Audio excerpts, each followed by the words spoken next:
तो काही तांत्रिक अडचणीमुळं आमचे टेक्निशियन जे आहे ते अमरावतीला आहे, आम्ही इथे हँडल करत आहे. त्यामुळे एक 15 मिनिटं आपल्याला उशीर होत आहे. एनिवे, उबुंटू परिवार, उबुंटू शाळेतर्फे आपण आज एकत्र येण्याचा योग आलेला आहे. आई बाबांची सर्व पालक अर्थात सर्व छोट्या मुलांचे, इतरही काही मोठ्या मुलांचे आई बाबा जॉईन झालेले असतील. उबुंटू शाळेशी निगडीत असणारे सर्व मॅनेजमेंटची मंडळी, काही शिक्षण क्षेत्रामध्ये काम करणारी सर्व शिक्षक, बंधू भगिनी, प्राचार्य, मुख्याध्यापक सर्वांचं, सोबत सर्व आई बाबांचं, विशेषतः यवतमाळमध्ये सर्वेक्षणाला प्रतिसाद फेब्रुवारीमध्ये दिला. BSW कॉलेज जे आहे आपलं, सावित्रीबाई समाजकार्य महाविद्यालय, या मुलांनी सर्वे केलेला होता फेब्रुवारीमध्ये, आणि त्यातून जवळपास 1150 ते 1200 पालकांनी आपलं कन्सेंट, सहमती जी आहे ती दर्शवली होती आई बाबांच्या शाळेला उपस्थित राहण्यासंदर्भात. आणि त्या सर्वांशी आम्ही काल परवा 2 दिवसामध्ये कनेक्ट झालो. ऑनलाईनच अर्थात, पॅन्डेमिक किंवा या कोविडच्या सिच्युएशनमुळं गेल्या 2-2.5 महिन्यापासून आपण घरामध्ये लॉक झालेलो, लॉकडाऊन मध्ये. आणि त्यामुळं आपण जे फेस टू फेस वर्कशॉप वेगवेगळ्या मंगल कार्यालयामध्ये, ज्येष्ठ नागरिक भवनमध्ये, वेगवेगळ्या ठिकाणी जे घेणार होतो, ते प्रॅक्टिकली आपल्याला शक्य झालेलं नाही आजपर्यंत. नक्कीच ही सिच्युएशन या सिच्युएशन मधून बाहेर पडल्यानंतर आपल्याला पुढे तर येता येऊ शकते. वारंवार आपण त्यावेळेस उबुंटू परिवाराशी आपण जुळणारच आहोत.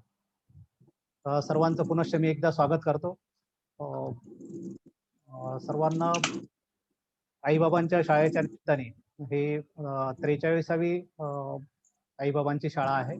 यापूर्वी 41 जे आहेत फेस टू फेस झालं, आणि 42 आणि 43 असे ही जी आहे ती ऑनलाईन झालेली आहे.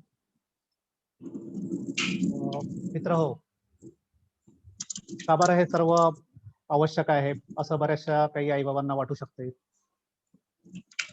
आईबाबांची शाळा किंवा शाळा आईबाबांचे असं नाव का बरं दिलेलं असेल, असंही काही लोकांच्या मनामध्ये प्रश्न असेल. शाळा तर लहान मुलांची असते, आणि शाळेशी निगडीत घटक म्हणजे पालक जो आहे तो पॅसिव्ह, असं साधारणतः जी आहे ती सर्व पालकांची असते. आईबाबांच्या शाळेची पार्श्वभूमी मी सांगत बसणार नाही, पण नेमकं आपण आजचं जे सत्र आहे आपलं, ते 1.25 तासामध्ये साधारणतः कन्क्लूड करणार आहे. त्यातला पाऊण तास जो आहे, पहिला पाऊण तास, तो पेरेंटिंगवर म्हणजे पालकत्वावर आपण बोलणार आहे. आणि पुढचं 20 ते 25 मिनिटं आपण उबुंटू शाळा म्हणजे काय, उबुंटू हा शब्द कसा आला, उबुंटू शाळेची थीम काय आहे, नेमकं कोण कोण काय दडलेलं आहे या उबुंटू शाळेच्या नवीन जी शाळा आहे त्याच्या मागे, याविषयी आपण 20-25 मिनिटं, आणि नंतर 15 ते 20 मिनिटं आपण पालकांचे प्रश्नोत्तर या स्वरूपामध्ये घेणार. आपण आता झूम आणि युट्यूब असं जॉईंटली एकत्र आलेलो आहोत. झूमवर काही विशिष्ट मंडळी आहे जे आपल्या शाळेशी निगडीत आहे, शाळेशी निगडीत असणारी मॅनेजमेंट आहे, शाळेला सपोर्ट करणारी, मॉरल सपोर्ट देणारी सर्व मंडळी आहे झूमच्या या 100च्या लिमिटेशन मध्ये. ज्यांची मदत शाळेसाठी होणार आहे किंवा होत आहे ती मंडळी आहे, आणि शाळेमध्ये प्रवेशित झालेल्या मुलांचे आई बाबा आहेत, असं साधारणतः झूम मध्ये आहे. युट्यूबवर आपली सहमती दर्शवलेली होती उबुंटू शाळेच्या या आईबाबांच्या कार्यशाळेला उपस्थित राहण्यासंदर्भात. त्या आईबाबा आणि पालक मंडळी जी आहे ती युट्यूबवर आहे. प्रॅक्टिकली हे शक्य होत नव्हतं झूमवर, काही लोकांकडे झूम ऍप पण नसतो, आणि हे युट्यूब मात्र सर्वांकडे आहे. त्यासाठी आपण आज एकत्र आलो. आईबाबांची शाळा नेमकं कशासाठी आणि काय हे आपण स्क्रीन शेअर मधून आपण पाहणार आहोत. मुलांचं मानसशास्त्रीय आणि शैक्षणिक संगोपन असं याचं स्वरूप आहे. मुलांचं शारीरिक संगोपन आहे, एकंदर डे टू डे लाईफ मध्ये त्याला होणारी पालकांची, आईबाबांची मदत जी आहे ती होतच असते. तर त्याच्या पलीकडे जाऊन माझं काही चुकतंय का, माझं काही राहून जातं का, माझं काही मिस होतं का आई किंवा बाबा म्हणून जे आहे या संदर्भात आपण आज एकत्र आलेलो आहोत. खरं म्हणजे हे वर्कशॉप जे आहे ते साधारणतः 2.5 ते 3.5 तास असं लाईव्ह वर्कशॉप असतं, आणि ऍक्टिव्हिटी बेस्ड असते. पालकांना आपण वेगवेगळ्या क्वेश्चनायर प्रोव्हाइड करतो, त्यानंतर पालकांना इन्व्हॉल्व्ह करून घेतो वेगवेगळ्या ऍक्टिव्हिटीमध्ये आपण, आणि असं हसत खेळत पॉवर पॉईंट प्रेझेंटेशन असतात, काही व्हिडिओज असतात इन्स्पायरिंग, असं 3 ते 3.5 तासाचं हे वर्कशॉप असते. आज मात्र आपण इंट्रो स्वरूपात, त्याला आपण झलक म्हणू, एक इंट्रोडक्टरी स्वरूपातलं हे वर्कशॉप आहे, अर्धा पाऊण तास. डेफिनेटली पुढे आपण ही कोविडची सिच्युएशन गेल्यानंतर भविष्यामध्ये लाईव्ह वर्कशॉप जे आहे ते आपण वेगवेगळ्या ठिकाणी, आणि उबुंटू परिवार जो आहे आपला, जो आता यवतमाळमध्ये एस्टॅब्लिश झाला, आणि तो नवनवीन गोष्टी जे आहे पालकांसाठी, मग ते आमच्या शाळेशी निगडीत असो किंवा नसो, यवतमाळकरांसाठी जे आहे ते वारंवार घेऊन येणार आहे, याची खात्री किंवा ग्वाही जी आहे ते मी आजच आपल्याला देतो. पण त्याचे आम्ही गेल्या 1.5 ते 2 महिन्यापासून वाट बघतोय की आज जाईल, लॉकडाऊन संपेल किंवा कोविडची सिच्युएशन जी आहे ती निवळेल, पण ते आपल्या हाती नाहीच आहे. जी आपल्या नियंत्रणात गोष्ट नाही, त्याच्यावर फार आपल्याला विचार करण्याची पण वेळ जाऊ शकतो. त्याच्यामुळं आपल्या नियंत्रणात काय आहे, तर आपण ऑनलाईन वर्कशॉप मात्र घेऊ शकत होतो, आणि त्याचीच तयारी आम्ही गेल्या 8 दिवसामध्ये केली, आणि आज आपण त्यानिमित्ताने एकत्र आलेलो आहे. ज्यावेळेस आपण कुठली चांगली गोष्ट करतो त्याच्यामध्ये अडथळे येतच असतात, की या चांगल्या गोष्टीची सुरुवात जी आहे ती आपल्याला करायची होती, आणि डेफिनेटली हर्डल्स, ऑब्स्टॅकल्स, अडथळे हे जे आहे ते part and parcel of life आहे. म्हणून टेक्नॉलॉजी जी आहे ते नेहमीच आपल्याला बरेच वेळा जे आहे ते गोंधळात पडू शकते, आणि तसंच आमचं काहीसं पहिल्या 10 ते 15 मिनिटांमध्ये झालं. अमरावतीचे आमचे टेक्निशियन्स सतीश चे पहिल्यांदाच मी धन्यवाद मानतो. त्यांनी अगदी हे चॅलेंज जे आहे ते स्वीकारलं, आणि 15 मिनिटांमध्येच आपल्याला पुन्हा आणखी रिजॉईन करण्याची संधी उपलब्ध करून दिली. मी स्क्रीन शेअर करतो आता सुरुवातीला, आणि आपण पॉवर पॉईंट प्रेझेंटेशनच्या माध्यमातून हळूहळू जे आहे ते आपण पुढे जाऊया. अगदी काही घाई नाही. आज सर्व आई बाबा जे काही जॉईन झालेले आहेत किंवा मीन व्हायला आता जॉईन होतील, हा जो वेळ आहे वाया गेलेला वेळ नसून आपल्या मुलांसाठी दिलेला हा वेळ असेल. सर्वच्या सर्वच आई बाबा, शिक्षित असो किंवा अशिक्षित असो, पालकत्वाशी संबंधित वाचतीलच किंवा वाचायला वेळ मिळेलच आपल्या या सर्व रुटीन मध्ये, खात्री देता येऊ शकत नाही. आणि त्यामुळं जे काही शक्य आहे ते आपण आज या चर्चेमधून घेणार आहे. मित्र, मी काही सायकोलॉजिस्ट नाही, मानसोपचार तज्ञ. मी काही वेगळा असं शिक्षण तज्ञ नाही, पण मी एक ज्याला प्रॅक्टायसिंग टीचर ज्याला म्हणता येऊ शकते, अगदी वेगवेगळे, अगदी राईट फ्रॉम द बिगिनिंग, जिल्हा परिषदला होतो किंवा आसाम शाळेमध्ये होतो तेव्हापासून नवनवीन काही ना काहीतरी आपल्या मुलांसाठी शाळेसाठी करायचं हा ध्यास होता, आणि त्यातून मग ते काही मला आलेले अनुभव आहेत. नंतर मीन व्हाईल साहित्य जे पेरेंटिंगच्या संदर्भात, पालकत्वाच्या संदर्भात वाचलेलं आहे, त्या अनुभवाच्या आधारावर शिक्षकांच्या प्रशिक्षण संस्थेमध्ये रुजू झाल्यानंतर शिक्षकांशी शाळांच्या भेटीमध्ये, शिक्षकांशी झालेला संवाद, प्रशिक्षणामध्ये झालेला संवाद, शाळा भेटीमध्ये आलेले खूप चांगले अनुभव, वाईट मी म्हणणार नाही, कारण प्रत्येक शाळेमध्ये काही ना काहीतरी छान चाललेलं असते. या सर्व अनुभवाच्या आधारावर जे आहे ते एक असं परसेप्शन तयार झालं, आणि नागपूर जिल्ह्यामधल्या कुही तालुक्यामध्ये डोंगरगाव नावाचं जे गाव आहे, तिथे 2016च्या जानेवारीमध्ये जवळपास 21 तारखेला आम्ही जे आहे ते पहिला वर्कशॉप घेतलं, आणि तिथून जो प्रवास सुरू झाला, तर गेल्या 9 जिल्ह्यामध्ये साधारणतः 41 वर्कशॉप झालेले आहेत, ज्याच्यामध्ये 44-45 हजार पालकांसोबत आपण या निमित्ताने कनेक्ट झालेलो, अगदी लाईव्ह कनेक्ट झालेलो आई बाबांसोबत. मला हे वाटलं की हे एक असं क्षेत्र आहे आई बाबांशी संवाद, की डेफिनेटली हे एक सामाजिक काम पण आहे, आणि त्यामुळं आपण जे आहे ते आपल्याकडे आलेला हा जो काही अनुभवाचा साठा आहे किंवा जे आलेले अनुभव आहे ते पालकांशी शेअर करावा, जेणेकरून त्यांच्या पालकत्वामध्ये काही 19-20 राहणार नाही.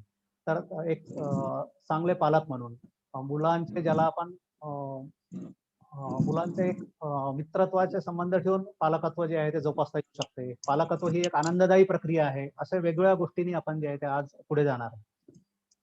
स्क्रीन शेअर करतो मी आता.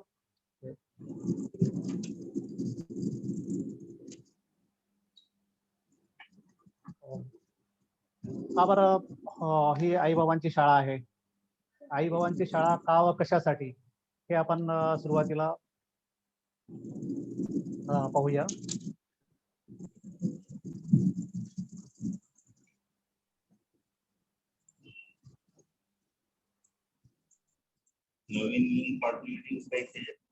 त्याच लिंक करू नका.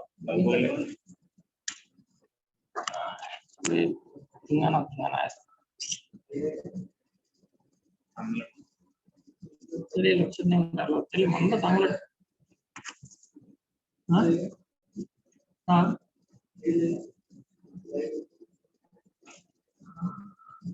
खाली गाडी नाही आपलं थांबलं आपण बोलतो.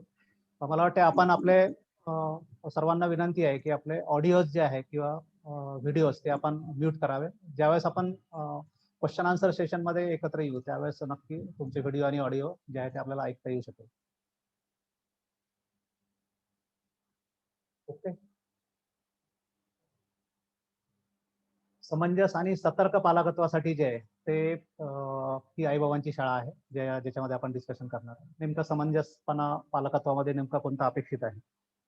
पालकत्वामध्ये आपण बऱ्याचशा गोष्टी जे आहेत जाणीवपूर्वक नाही पण कळत नकळत जे आहे ते बऱ्याचशा आपण गोष्टी ज्या आहेत त्या मुलांच्या एकंदर व्यक्तिमत्वावर परिणाम करणारा आणि निगेटिव्ह परिणाम करणारा जे आहे ते होण्याची शक्यता आई बाबा म्हणून आपल्याला नाकारता येत नाही. त्याच्यामुळे काय करावं हे तर आपण बघणारच आहे पण काय करू नये डूज आणि डोंट्स या दरम्यान जे आहे ते आपल्याला बघणार आहे.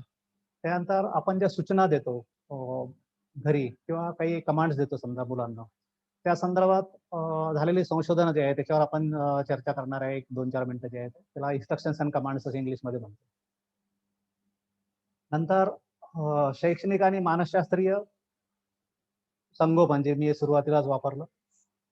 मुलांचं पण शारीरिक संगोपन आपण करतो. त्यांना खायला हवं नको ते आपण देतो. त्याच्यानंतर त्यांना फिजिकल फॅसिलिटीज आपण जे आहे भौतिक सुविधा पुरवतो. पण आपण वेळ देतो का. त्यानंतर त्यांना त्यांच्या एकंदर अकॅडमिक गोष्टीला आपल्याला सपोर्ट करता येईल असं आपण काही करतो का. त्यांना सायकोलॉजिकली आपण बूस्ट करतो की डिस्करेज करतो किंवा एनकरेज करतो या संदर्भात जे आहे ते आपल्याला चर्चा करता येऊ शकेल. पुढे जे आहे ते मुलांचं व्यक्तिगत वेगळेपण ज्याला आहे ज्याला आपण सर्वात या जगाचं वैशिष्ट्य जर आपल्याला कोणतं असेल तर ते आहे प्रत्येक मूल जे आहे प्रत्येक मूल हे इंडिव्हिज्युअली डिफर करते. Each and every individual has their own identity. हे आपण लक्षात घेऊया. इव्हन द ट्विन्स टू अगदी जुळे जरी असेल तरी त्या जुळ्यांमधले जे 2 जण आहेत त्यांची एक स्वतंत्र आयडेंटिटी आहे आणि ते मुलांचं व्यक्तिगत वेगळेपण जे आहे त्याच्यावर आपल्याला थोडंफार बोलता येईल. आपण सर्व आजच मगाशीच सांगितलं मी की आपल्याला इंट्रोडक्टिव्ह स्वरूपामध्ये आज घेता येऊ शकणार आहे. पुढे आपण असे सत्र जे आहे ते घेणारच आहोत. फेस टू फेस शक्य झाले तर तसे किंवा मग ऑनलाईन सुद्धा आपल्याला पुढे काही मुद्दे घेता येऊ शकतील. नंतर मुलांच्या शिक्षणाचं माध्यम.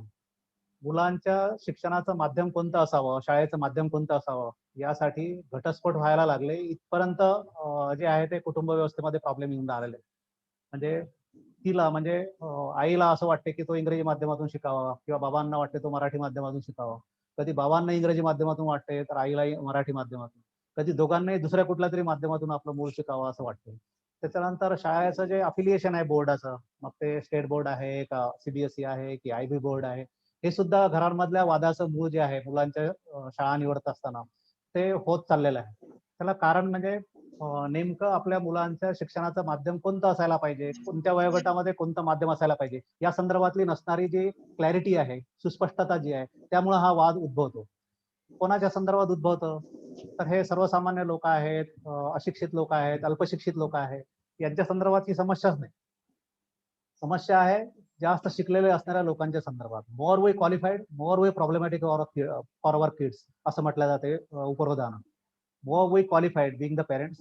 पालक म्हणून आई बाबा म्हणून जेवढे आपण जास्त शिकलेले तेवढे जास्त समस्याग्रस्त आपल्या मुलांसाठी आहे असं म्हटलं जातं. आणि त्या संदर्भात सुद्धा आपण जे आहे ते थोडंफार उहापोह करणार आहे. म्हणजे आपण मुद्दे बघत आहे की नेमकं आज काय काय बघणार आहे. नंतर मुलांच्या सुखीने आनंदी बालपणासाठी त्यांचं सॅटिस्फॅक्शन त्यांना हॅपीनेस त्यांना आनंद मिळावा त्यांना छान वाटावं हे नेमकं काय करता येऊ शकते आपल्याला बिंग द पेरेंट म्हणून त्या संदर्भात काही आपण बाबी जे आहे ते बघणार आहोत. नंतर पुढे जे आहे ते चुका करण्याची भरपूर मुलांना मुभा देणं या संदर्भात आपण देणार आहे. हे तर म्हणजे खूपच वाटेल तुम्हाला किंवा हे काही सांगतायत का मुलांना चुका करू नये यासाठी सांगायचं तर तुम्ही तर चुका करण्याची मुभा मुलांना दिली पाहिजे असं जर पालकांना सांगत असेल तर हा उलटा प्रवाह आहे असं आपल्याला वाटू शकते. पण नाही. सर्व मानसशास्त्रामधली संशोधन असं सांगतात की freedom to commit mistakes often raise the confidence of the students. मुलांना चुका करण्याची भरपूर मुभा देणं ही मुलांचा आत्मविश्वास वाढवण्याची पहिली पायरी आहे. Freedom to commit mistakes often raise the confidence of the students. मुलांना जेवढ्या आपण चुका करू देऊ, चुका केव्हा करतील? चुका करणं हे मुलं ऍक्टिव्हेट असण्याचं इंडिकेशन आहे. मुलं कार्यप्रवण असण्याचं, मुलं काहीतरी करत असण्याचं इंडिकेशन आहे. कोणत्या माणसांच्या हातून चुका होऊ शकते? की जे लोक ऍक्टिव्हेट आहेत, जे कार्यप्रवण आहेत, जे काही ना काहीतरी करत असतील, त्यांच्याच हातून चुका होऊ शकते. त्यांच्याच हातून चुका होऊ शकते. जे लोक निष्क्रिय आहेत, डिऍक्टिव्हेट आहेत, जे काहीही करत नाही, त्यांच्या हातून चुका होण्याची सुतराम शक्यता असत नाही. त्याच्यामुळं freedom to commit mistakes often raise the confidence of the students and to committing mistake is an indication of the activation. Activate असण्याचं ते इंडिकेशन आहे असं सायकोलॉजी सांगते, आणि त्या दृष्टीनं आपण जे आहे ते नक्की चर्चा करणार आहोत. पुढे आपण जात असताना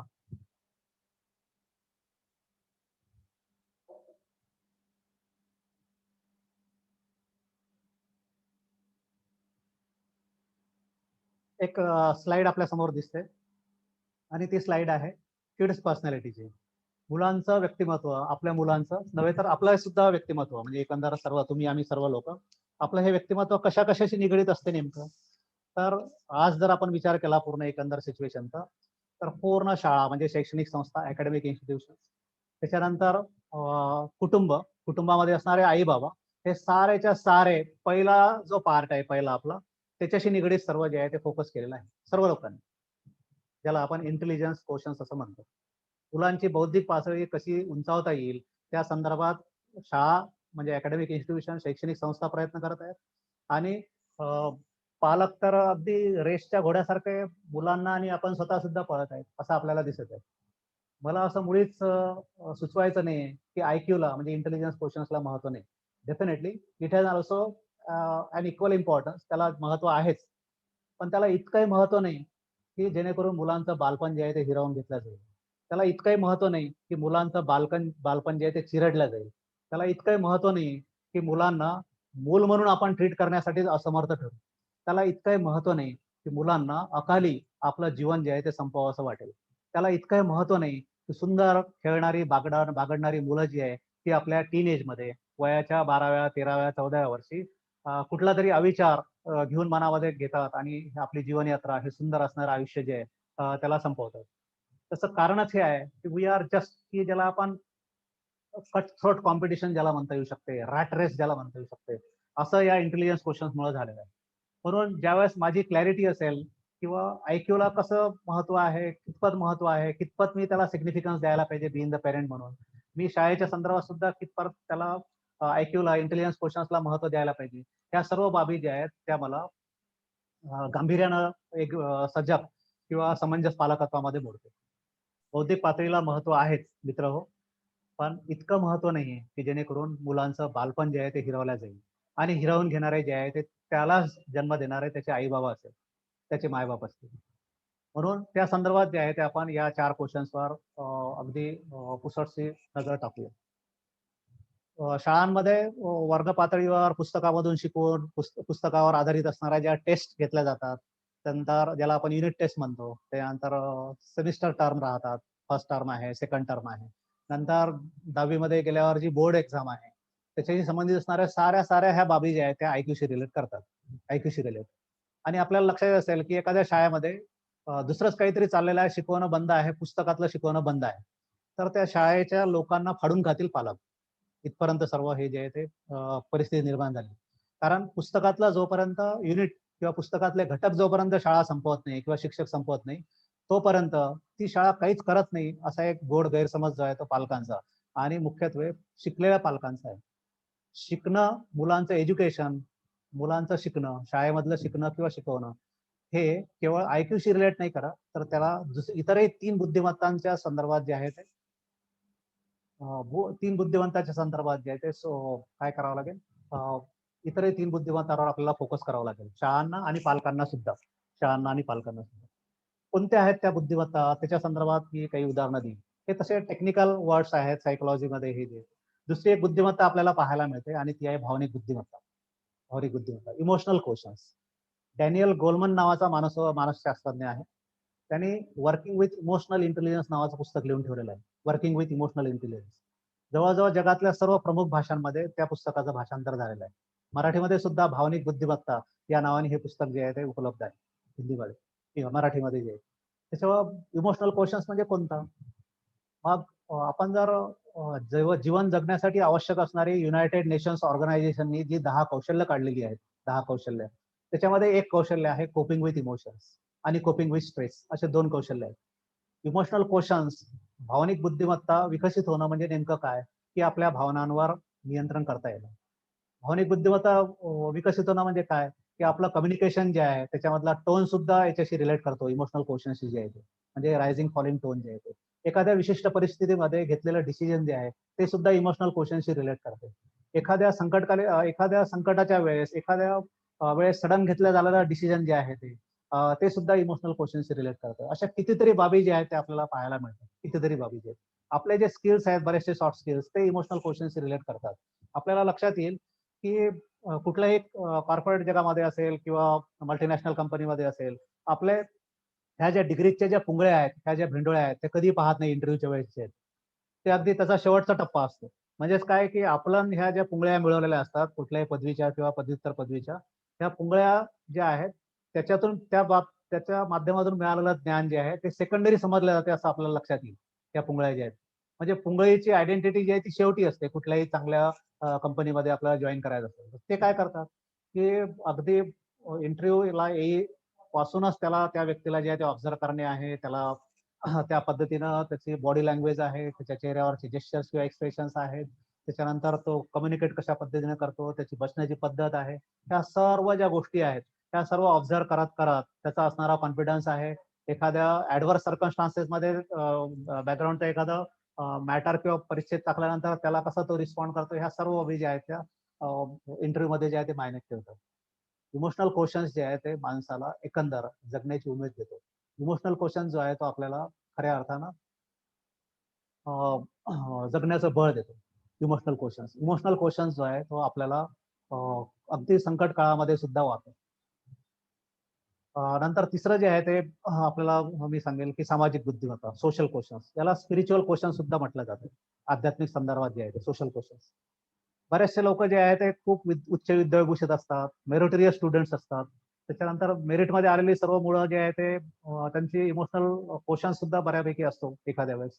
आणि ह्या सर्व बाबी प्रत्येक टप्प्यावर ज्यांनी स्वतःला सिद्ध केलेल्या आहे IQ साठी, बौद्धिक पातळीवर, असा व्यक्ती जो आहे तो समाजाच्या कुठल्याही कामी न येताना आपल्याला दिसतात. मॅक्झिमम तसंच आपल्याला बघायला मिळतं.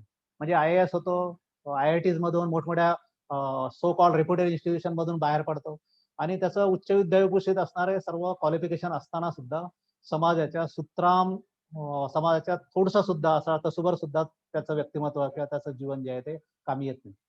अशा लोकांच्या आयुष्यामध्ये काय मिसिंग असते, तर ते असते सोशल क्वेश्चन्स, ज्याला आपण सामाजिक बुद्धिमत्ता म्हणतो. आणि हे तिसऱ्या प्रकारची बुद्धिमत्ता आहे. नंतर भावनिक बुद्धिमत्ता, ज्याला इमोशनल क्वेश्चन्स म्हणजे EQ, आणि सामाजिक बुद्धिमत्ता, सोशल क्वेश्चन्स, SQ, या दोन्ही याच्यामधलं काही पार्ट काढून, जसं मगाशी मी सांगितलं की संकट काळामध्ये ज्या पद्धतीने आपण भावनांवर नियंत्रण ठेवतो ते इमोशनल क्वेश्चन्स मध्ये मोडतो. तर त्या दोन्ही यातला महत्वपूर्ण पार्ट बाजूला काढून गेल्या 2 डिकेडमध्ये तिसरी एक बुद्धिमत्ता जी आहे ती मुलांची विकसित करणं फार गरजेचं आहे असं सर्व शिक्षण तज्ञांना, सर्व मानसोपचार तज्ञांना वाटायला लागलं. आणि ती आहे संकटकालीन बुद्धिमत्ता, ऍडव्हर्सिटी क्वेश्चन्स. ऍडव्हर्स सर्कमस्टान्सेस मध्ये, म्हणजे प्रतिकूल परिस्थितीमध्ये एखादा मूल जे आहे ते कोणतं डिसिजन घेतो, कसा निर्णय घेतो, ऍडव्हर्स सर्कमस्टान्सेसला, संकटाला तो कशा पद्धतीने तोंड देतो, त्यांनी कशा पद्धतीने तोंड द्यायला हवं, कशा पद्धतीने त्यांनी स्टँड व्हायला हवं, ह्या सर्व बाबी ज्या आहेत त्या ऍडव्हर्सिटी क्वेश्चन मध्ये मोडतात. ह्या दोन याचाच पार्ट म्हणून ऍडव्हर्सिटी क्वेश्चन जे आहे ते आहे. म्हणजेच काय, की बौद्धिक पातळी, भावनिक बुद्धिमत्ता, सामाजिक बुद्धिमत्ता आणि संकटकालीन बुद्धिमत्ता याचा पूर्ण कोऑर्डिनेशन, समन्वय म्हणजे आपली पर्सनॅलिटी असते, म्हणजे मुलांचं व्यक्तिमत्व असते. आपण केवळ 1/4 जो पार्ट आहे बौद्धिक पातळी त्याच्यावर फोकस करतो आणि 3/4 पार्ट जो आहे मुलांचा तो तसाच राहून जातो.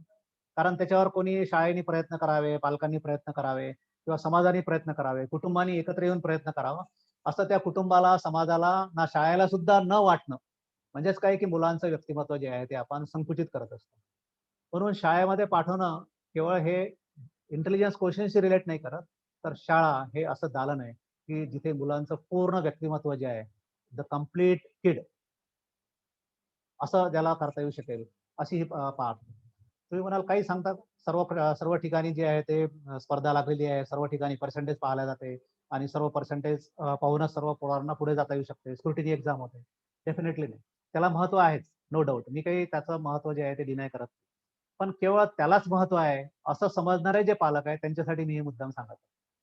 त्यालाच महत्व आहे. ओव्हरऑल पर्सनॅलिटी डेव्हलप करण्यामध्ये ह्या चारही क्वेश्चन्सचा अनन्यसाधारण महत्व आहे.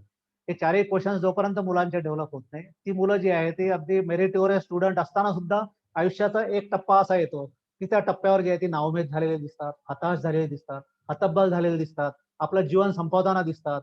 मी कशाला आपल्याला सांगेल एक्यूचं कसं सिग्निफिकन्स आहे ऍडव्हर्सिटी क्वेश्चन्सचं. 2017-18 मध्ये यवतमाळ जिल्ह्यामध्ये 10वी-12वीची परीक्षा सुरू असताना आणि परीक्षेचा रिझल्ट लागल्यानंतर जवळपास 14 मुला-मुलींनी आत्महत्या केल्या. 14 मुला-मुलींनी, ज्याच्यामध्ये 9 मुली आहेत. यांचं वय जर पाहिलं आपण तर 15-15.5 वर्षापासून तर 18.5 वर्षापर्यंतचे हे सर्व मुलं-मुली होते. हे वय काय मरायचं वय आहे का? तर डेफिनेटली नाही. मग कसे काय यांनी आपलं जीवन संपवलं? जीवन संपवण्याचं कारण सुद्धा इतकं क्षुल्लक आहे की त्याला 80-85 हवे होते आणि मिळाले 60. म्हणजे 15-20 मार्क कमी मिळाल्यामुळे आपलं आयुष्य संपवलं. त्याला जे आहे ते कुठेतरी त्याच्या अमुक ठिकाणी ऍडमिशन हवी होती. पण त्या स्क्रुटिनी एक्झाम मध्ये तो जो आहे तो क्वालिफाय होऊ शकला नाही आणि त्याला आता मग पॅरामेडिकल कोर्सेस किंवा इतर ठिकाणी जावं लागते, त्याच्यामुळे केलेली आत्महत्या. मला सांगा की इतकं सुंदर असणारं हे जीवन जे आहे ते इतक्या क्षुल्लक कारणासाठी संपवण्याचा कोणाला तरी अधिकार आहे? तर डेफिनेटली नाही. हे माझं जीवन नाहीच मुळात. हे कोणीतरी it is donated by somebody else, म्हणजे आई बाबांना. अगदी ऍडव्हर्सिटी क्वेश्चनच्या संदर्भात आम्ही एक नेहमी उदाहरण देतो की अगदी 5-10 मिनिटासाठी, अर्ध्या तासासाठी, तासभरासाठी आपण घराच्या बाहेर जात असताना आपली मुलं जी आहेत किंवा आपली मुलगी जी आहे ती आईला किंवा बाबाला सांगून जाते आणि सांगते की बाबा मी आता येणार आहे ट्युशनहून येते किंवा मी मैत्रिणीकडे जाऊन येते, मित्राकडे जाऊन येते. म्हणजे तासभरासाठी आपण घराच्या बाहेर जात असताना किंवा उशीर होत असताना आपण आईबाबांची परवानगी घेतो.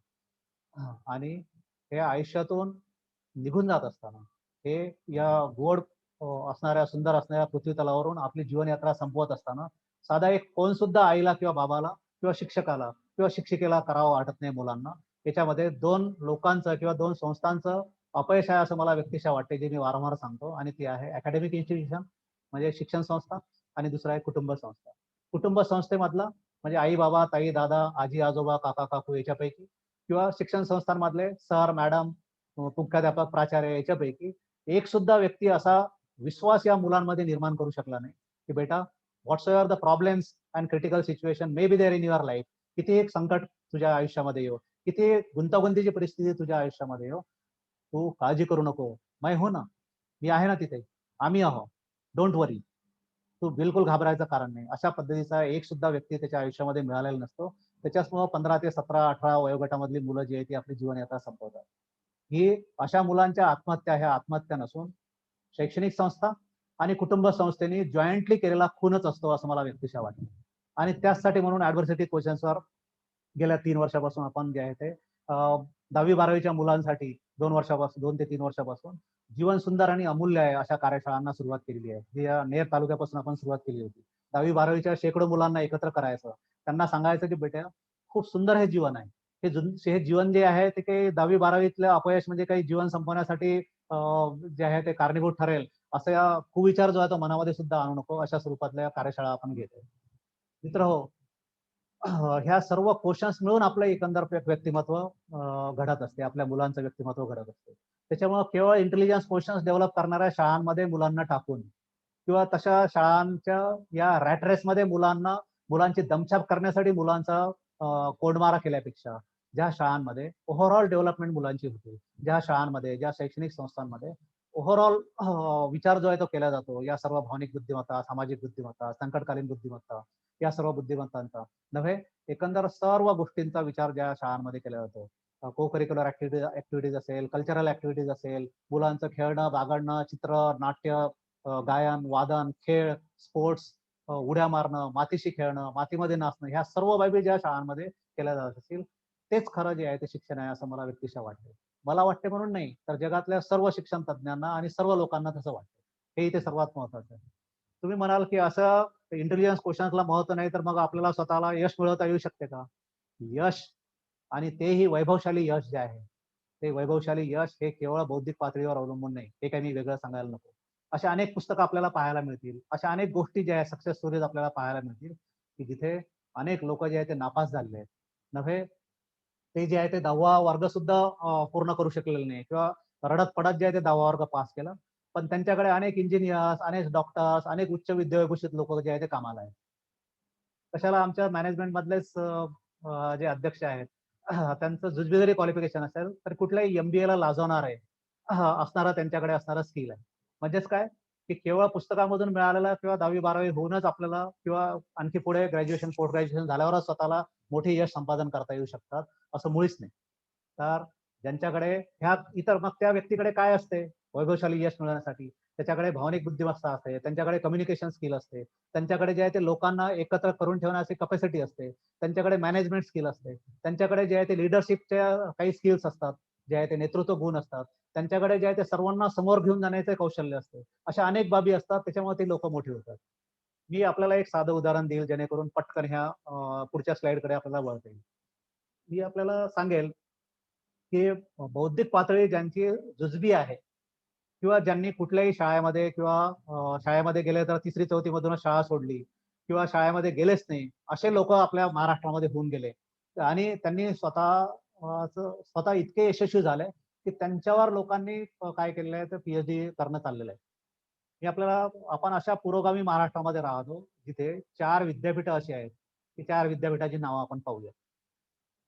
पुण्याचं जे आंतरराष्ट्रीय विद्यापीठ आहे पुणे युनिव्हर्सिटी ज्याला आपण सावित्रीबाई फुले पुणे युनिव्हर्सिटी पुणे असं म्हणतो.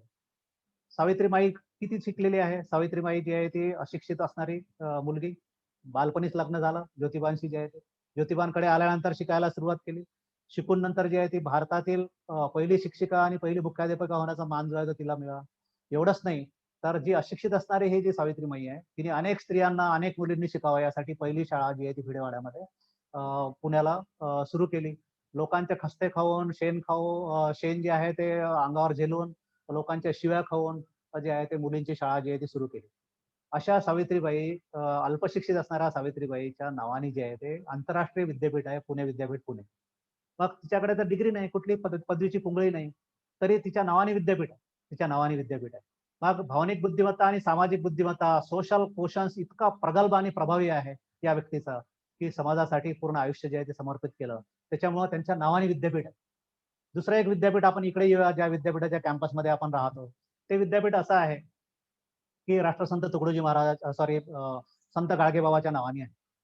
आपलं जे आहे ते अमरावती विद्यापीठ गाडगेबाबाच्या नावाने. गाडगेबाबा डिग्रीचा तर विषयच नाही, सर्टिफिकेट सुद्धा नाहीये. टोटली अशिक्षित असणारी व्यक्ती जी आहे तो अडाणी नाही, ते ज्ञानी असणारी व्यक्ती आहे. ठीक आहे की त्यांच्याकडे इंटेलिजन्स क्वेश्चनच्या संदर्भातली एखादी पदवीची किंवा सर्टिफिकेटची पुंगळी नाहीये, पण प्रचंड ज्ञान असणारी व्यक्ती. असा ज्ञान की त्यांचा भावनिक बुद्धिमत्ता, इमोशनल क्वेश्चन्स आणि सोशल क्वेश्चन्स, सामाजिक बुद्धिमत्ता आणि त्यातल्या त्या संकटाला सामोरे जाण्याची बुद्धिमत्ता इतकी प्रभावी आणि प्रभावी आहे कल्पना करू शकणार नाही आपण की अशा अडाणी अशिक्षित असणाऱ्या कुठलीही डिग्री किंवा पदवी नसणाऱ्या व्यक्तीच्या नावाने जे आहे ते विद्यापीठ आहे विद्यापीठ नव्हे. त्यांच्या वर त्यांच्या फिलॉसॉफीवर त्यांच्या भजनावर त्यांच्या कीर्तनाचं अनालिसिस करून अनेक मोठमोठे उच्च विद्याविभूषित जे आहे ते आपले पदवीच्या पुंगळ्या जे आहे ते मिळवत आहे, आचार्य पदव्या मिळवत आहे. पुढे तिकडे नागपूरकडे जाऊ. 4थ्या वर्गातून शाळा सोडून देणारा डेबुजी जो आहे अगदी कुठे नद्या नाल्यांनी खेकडे पकडणारा, मासोळ्या पकडणारा, इकडे तिकडे फिरणारा, उन्हाळपणा करणारा डेबुजी जे आहे डेबुजी नाही माणिक जो आहे. डेबुजी तर गाडगे बाबा आहे. तर हा माणिक जो आहे तो असा उन्हाळका करणारा, 4थीतून शाळा सोडून देणारा, पुढे जो आहे तो तुकड्या म्हणून ज्याचं आयडेंटिटी तयार झाली. अशा संत शिरोमणी तुकडोजी महाराजांच्या नावाने नागपूर विद्यापीठ नागपूर आहे. नागपूर जे आहे नव्हे जगाला अगदी प्रॅक्टिकल लाईफ जगवायला बाध्य करणारा असा अभूतपूर्व ग्रंथ जो आहे, एकमेवाद्वितीय ग्रंथ लिहून ठेवला ग्रामगीता जो आहे तो, की अगदी गर्भसंस्कारापासून तर अंतसंस्कारापर्यंत सर्व बाबी जे आहेत त्याच्यामध्ये इन्क्लूड आहे. शेकडो पुस्तकं लिहून काढलेली आहे. लहर की बरखा काय पुस्तकं काय आहे, जपानमध्ये जाऊन भजनं काय गायले, कीर्तन काय केलं, तिथं भाषणं काय दिली, असे अनेक बाबी जे आहेत त्या ह्या अल्पशिक्षित असणाऱ्या माणसांनी केलं, त्याच्या नावाने नागपूर विद्यापीठ आहे. नागपूर विद्यापीठामध्ये राष्ट्रसंतांच्या फिलॉसॉफीवर जे आहे ते पोस्ट ग्रॅज्युएशनचा कोर्स जो आहे तो 2 वर्षाचा आता विकसित झालेला आहे गेल्या 3-4 वर्षामध्ये, जिथे अनेक विद्यार्थी जे आहेत, अनेक लोक जे आहेत, ते पोस्ट ग्रॅज्युएशन डिप्लोमा इन राष्ट्रसंत थॉट समजा या पद्धतीचा इन राष्ट्रसंत फिलॉसॉफी अशा पद्धतीचं जे आहे ते कोर्स तिथे त्या ठिकाणी सुरू झाले आहे. हा 4था वर्ग नापास असणारा मुलगा जो आहे तो त्याच्या नावाने विद्यापीठ आहे. कशाला आपण तिकडे उत्तर महाराष्ट्रामध्ये जाऊ? अगदी गाडगे महाराजांची बहीण शोभावी अशी बहिणाबाई चौधरीच्या नावाने उत्तर महाराष्ट्र विद्यापीठ जे आहे ते संत बहिणाबाई चौधरीच्या नावाने जे आहे ते आता नुकतंच त्याला नाव दिलं गेलं आहे. तात्पर्य हे की त्यांच्याकडे IQ जो आहे तो प्रभावी नसेल एखाद्या वेळेस, पण त्यांच्या भावनिक बुद्धिमत्ता, सामाजिक बुद्धिमत्ता आणि संकटकालीन बुद्धिमत्ता इतक्या प्रभावी होत्या की त्यांनी पूर्ण जगावर छाप पाडली. नव्हे त्यांच्या गेल्यानंतर सुद्धा शेकडो वर्षापासून आणि पुन्हा आणखी अनादी अनंत काळापर्यंत जे आहे ते त्या लोकांची आयडेंटिटी, त्यांची ओळख, त्यांची फिलॉसॉफी, यांचं तत्वज्ञान हे जे आहे ते कायमस्वरूपी राहील. म्हणजे वैभवशाली यश मिळवण्यासाठी केवळ आणि केवळ इंटेलिजन्स क्वेश्चन्स अवलंबून म्हणजे उपयुक्त नसून इतरही क्वेश्चन्सला तेवढंच महत्व दिलं तर आपण कोणत्याही वेगवेगळ्या क्षेत्रामध्ये स्वतःला सिद्ध करू शकतो, हे याच्यावरून सिद्ध होतं. पुढची आपण स्लाइड बघूया. खरं हे आपण मगाशीच सांगितलं की 3 ते 3.5 तासाचं वर्कशॉप असते. आपण डायरेक्ट जम्प अप होत आहे आणि ते आहे काय करायला पाहिजे आणि काय करायला नको या संदर्भात. Let the child wait and give to. मराठीमध्ये सांगतो मी. आपण स्वतः मुलांना वाट पाहायला शिकवलं पाहिजे, वाट पाहू दिलं पाहिजे आणि आपण स्वतः सुद्धा वाट पाहायची आपली तयारी असली पाहिजे. कोणत्याही रिस्पॉन्सच्या संदर्भात, रिस्पॉन्डिंगच्या संदर्भात, प्रतिसादाच्या संदर्भात असणारी ही जी घिसडघाई जी आहे ती पटकन पाहिजे असते आपल्याला. का बरं आपण मुलांच्या हाती मोबाईल मारतो? का बरं मुलांच्या हाती जे आहे ते आपण पटकन हे करतो? अभ्यास घेणाऱ्या आया किंवा वडील जे आहे ते का बरं असे पॅनिक होऊन जातात? त्याचं कारणच हे आहे की they are not ready to wait. त्यांना वाट पाहायचीच तयारी नसते, संयमच नसतो त्यांच्या स्वतःकडे जे आहे ते. त्यांच्याकडे स्वतःकडे नसणारा संयम जो आहे आई बाबांच्याकडे, तो संयम जो आहे तो संयम जो आहे, नसणारा संयम जो आहे तो मुलांमध्ये संक्रमित होतो. कशाला मी एक साधं उदाहरण दिलं. घरून आई जी आहे ती टिफिन तयार करून देते मुलाला, जे आहे छोटं मूल आहे असं गृहीत धरू, मुलगा किंवा मुलगी जे आहे. त्याच्या हाती जे आहे त्याच्या आवडीचा शिरा दिला, आज गाजराचा शिरा दिला असं गृहीत धरू. आणि आई जी आहे ती त्याला गाडीमध्ये बसवत असताना किंवा स्कूल बसमध्ये सोडत असताना ती सांगते, घरून टिफिन देत असताना त्याच्या बॅगमध्ये, हे पहा तुझ्या आवडीचा आता आज शिरा दिलेला आहे आणि तू चांगला एकटाच खाशील, नाही तर तुझी सवय आहे अशी की सर्व याला त्याला वाटून देतो आणि तू तसाच येतो. आता काय हा संस्कार असू शकतो का? तर डेफिनेटली नाही. मग आई काही वाईट आहे का? डेफिनेटली नाही. नकळत केलेला हा चुकीचा संस्कार आहे असं मला वाटतं. नकळत केलेला. या ठिकाणी काय करता येऊ शकते? तुझ्या आवडीचा हा शिरा दिलेला आहे आणि तुला आवडते ना, त्याच्यामुळे मी डबल दिलेला आहे, त्याच्यामुळे तूही खा आणि तुझ्या मित्रमैत्रिणींना सुद्धा वाट. हा संस्कार असू शकतो सर्वात महत्वाचा. त्याच्यानंतर वेट करण्याची तयारी जी आहे मुलांची, पालकांची नसल्यामुळे जे आहे ते पॅनिक होतात. ते पॅनिक होतात.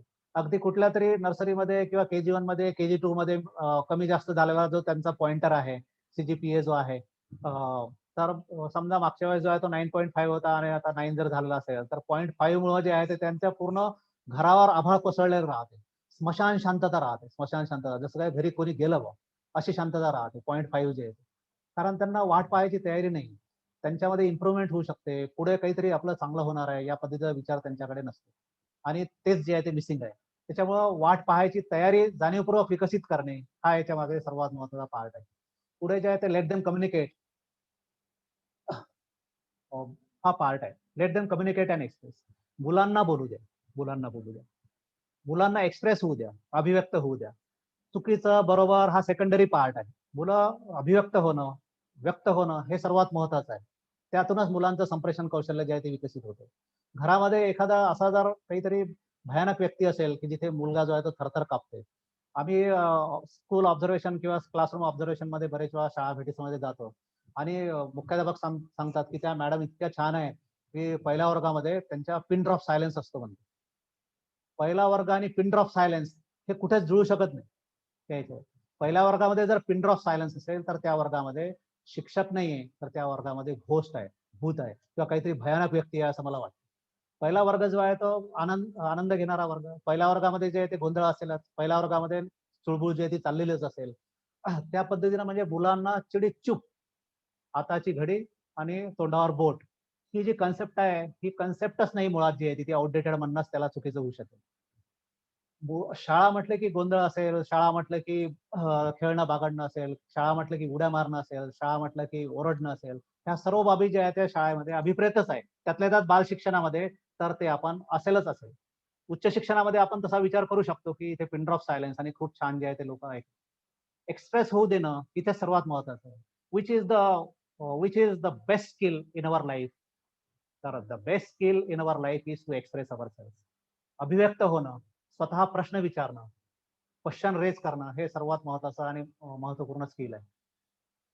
आणि कम्युनिकेशन स्किल जे आहे ते त्यातूनच अभिव्यक्त होता येईल. त्याच्यामुळे लहान मुलांसोबत बोलायसाठी वेळ काढणं, मुलांना कायम बोलकं ठेवणं, मुलांसोबत बडबड करत राहणं, आपली इच्छा असो की नसो. त्याच्यामुळं हे जे आहे ते पालकांचं part and parcel of their life आहे. दोघांपैकी एकाने तरी मिनिमम जे आहे ते वेळ काढायलाच पाहिजे. का बरं दोघांपैकी केस म्हणतो? कारण 99-100 घरापैकी 99 घरी जे आहे ते दोघच जण आहेत. त्याच्यामुळं दोघांपैकी म्हणत आहे. पूर्वीच्या काळी आम्ही लहान असताना जे आहे ती ही अडचणच नव्हती. कारण घरामध्ये लागल एवढे लोक जे आहे ते बोलायला उपलब्ध होते. मोफत जे आहे ते एंटरटेनिंग चालायचं. कम्युनिकेशन स्किल जे आहे ते आपोआपच डेव्हलप व्हायचं. नव्हे वेगवेगळ्या लोकांचं कम्युनिकेशन स्किल जे आहे ते आपल्या याच्यामध्ये रजिस्टर व्हायचं, ट्रान्सलेट व्हायचं. कारण घरामध्ये भरपूर लोक असायचे. काका, काकू, ताई, दादा, आजी, आजोबा हे सर्व जे आहे त्यांचं कम्युनिकेशन आपण ऑब्झर्व करत आलो. आणि त्याच्यामुळं आपलं एकंदर डेव्हलपमेंट जे आहे ते त्या पद्धतीने झालं. आता तो आणि ती फ्लॅट कल्चर, अपार्टमेंट कल्चर मध्ये असणारे हे सर्व जे लोक जे आहेत ते मुलांना आई बाप जे आहे ते दिसेनासे झालेले आहेत. मम्मी पप्पा जे आहे ते दिसेनासे झालेले आहेत.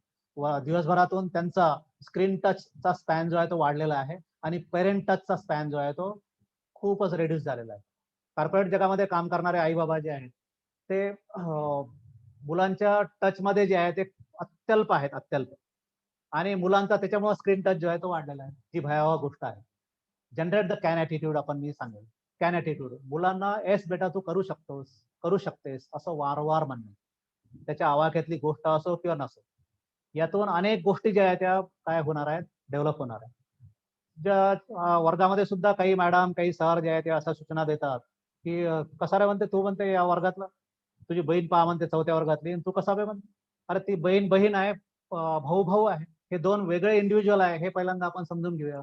कोणाचं तरी कोणाशी असोसिएशन लावणं, कम्पेअर करणं आणि कायम मुलांना डिप्रेस करणं, सप्रेस करणं हे अत्यंत चुकीचं आहे. बेटा तू हे करू शकतोस. कोणाला गरज आहे सरांची, मॅडमची, शिक्षक शिक्षिकांची किंवा आईबाबांची, जी मुलं मागे पडणारी आहे, जी लाजरी बुजरी आहे, जे इंट्रोव्हर्ट आहेत, कमी बोलणारी आहेत, जी एक्सप्रेस व्हायसाठी घाबरतात, हेजिटेट होतात, त्याच मुलांना मुलींना जे आहे ती आईबाबांची आणि शिक्षकांची गरज असते. त्याच मुलांना जे आहे ते या ॲटिट्यूडची गरज असते. Yes you can. Can attitude. Can attitude जो आहे तो मुलांना खऱ्या अर्थानं असं एनकरेज करतो, की तो म्हणतो की शाळेमध्ये असताना काहीच नव्हतं रे म्हणते तो. शाळेत असताना कसा काय एवढा पुढे गेला म्हणते. त्या शाळेमध्ये त्याला कोणीही मिळालेलं नव्हतं एनकरेज करणारा, कॅन ॲटिट्यूड जनरेट करणारा. पुढे त्याच्या टप्प्यावर असा एखादा व्यक्ती त्याच्या आयुष्यामध्ये येतो, की त्याच्या होत्याचं नव्हतं करून तो जो आहे तो कुठल्या कुठे जो आहे तो जंप अप होऊन मोठी पुढं गेलेले असतात. त्याच्या उलट आपल्याला दिसतं की हायस्कूल पर्यंत खूप छान स्वतःला सिद्ध करणारे मुलं जे आहेत ते पुढे त्याच्या आयुष्यामध्ये असा एखादा व्हायरस येतो, कांट ॲटिट्यूड वाला, की त्याच्या पूर्ण आयुष्याची वाट लावून टाकतो.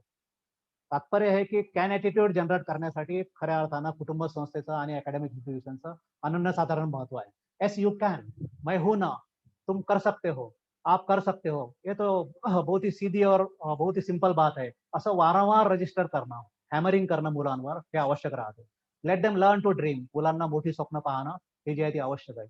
कलाम साहेबांचं एक छान वाक्य आहे, की कलाम साहेब असं म्हणतात, की लो ड्रीम जे आहे ते म्हणजे छोटं असणारं स्वप्न जे आहे ते क्राईम आहे, गुन्हा आहे. छोटं स्वप्न बघणं हे गुन्हा आहे असं ते म्हणतात. म्हणजेच काय की मोठी स्वप्न जी आहे ती it is better it is pardonable to aim high and miss but it is not pardonable to aim low असं कलाम साहेबांनी म्हटलेलं आहे. मोठं ध्येय पाहून it is pardonable to aim high and miss. मोठं ध्येय पाहून ते ध्येयाकडे प्रवास करत असताना प्रयत्न करूनही ते ध्येय आपण अचीव करू शकलो नाही तर हे क्षम्य आहे. But it is not pardonable to aim low. पण छोटं ध्येय ठेवणं जे आहे ते कदापि शक्य नाही, कदापि क्षम्य नाही, त्याला क्षमा नाही असं म्हटलेलं आहे. लो एम इज क्राईम असं त्यांनी म्हटलं आहे. छोटं ध्येय ठेवणं हे काय म्हटलेलं आहे, तो गुन्हा आहे.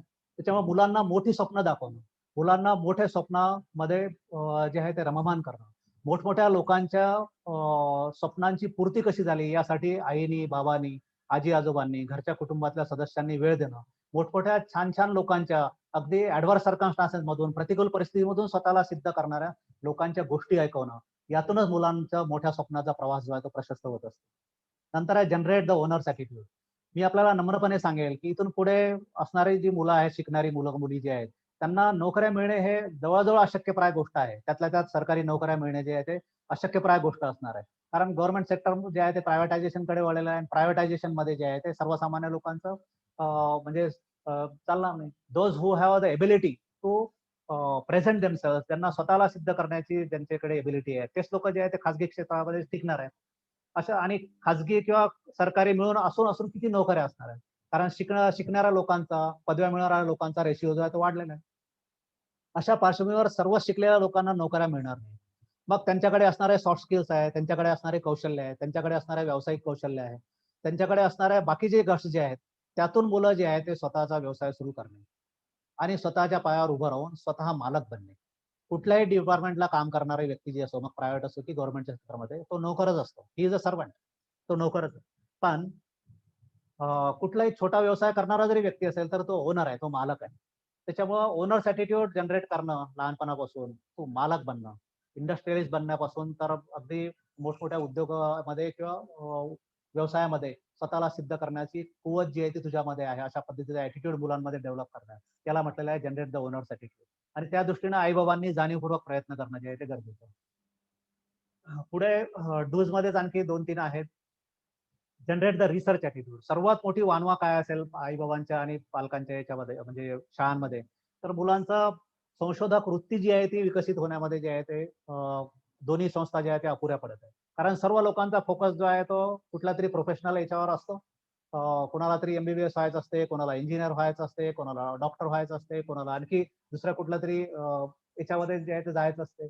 कोणाला संशोधन करायचं असते, असं फारच कोणी असं आई बाबा मला आता वेगळं आता जवळपास 40-41 हजार पालकांमध्ये फार मोजके पालक असे मिळालेले आहेत प्रश्नोत्तर तासामध्ये, की ज्यांनी म्हटलं की माझा मुलगा किंवा मुलगी जे आहे ते संशोधक बनावे, रिसर्चर बनावे, तो सायंटिस्ट बनावा, तो सिनियर किंवा ज्युनियर सायंटिस्ट बनावा, तो बार्क मध्ये जावा, भाभा ॲटॉमिक रिसर्च सेंटर, तो इस्रो मध्ये जावा किंवा तो नासामध्ये जावा, असं वाटणारे फारच कमी. किंवा त्यांनी जे आहे ते काहीतरी इन्व्हेंट करावं, काहीतरी डिस्कव्हर करावं, इन्व्हेंटर बनावा, असं फारच कमी. त्याच्या स्वतःच्या नावाने काही पेटंट असावे, अशा लाखो पालकांमध्ये जे आहे ते बोटावर मोजणे एवढे पालक आपल्याला दिसतात.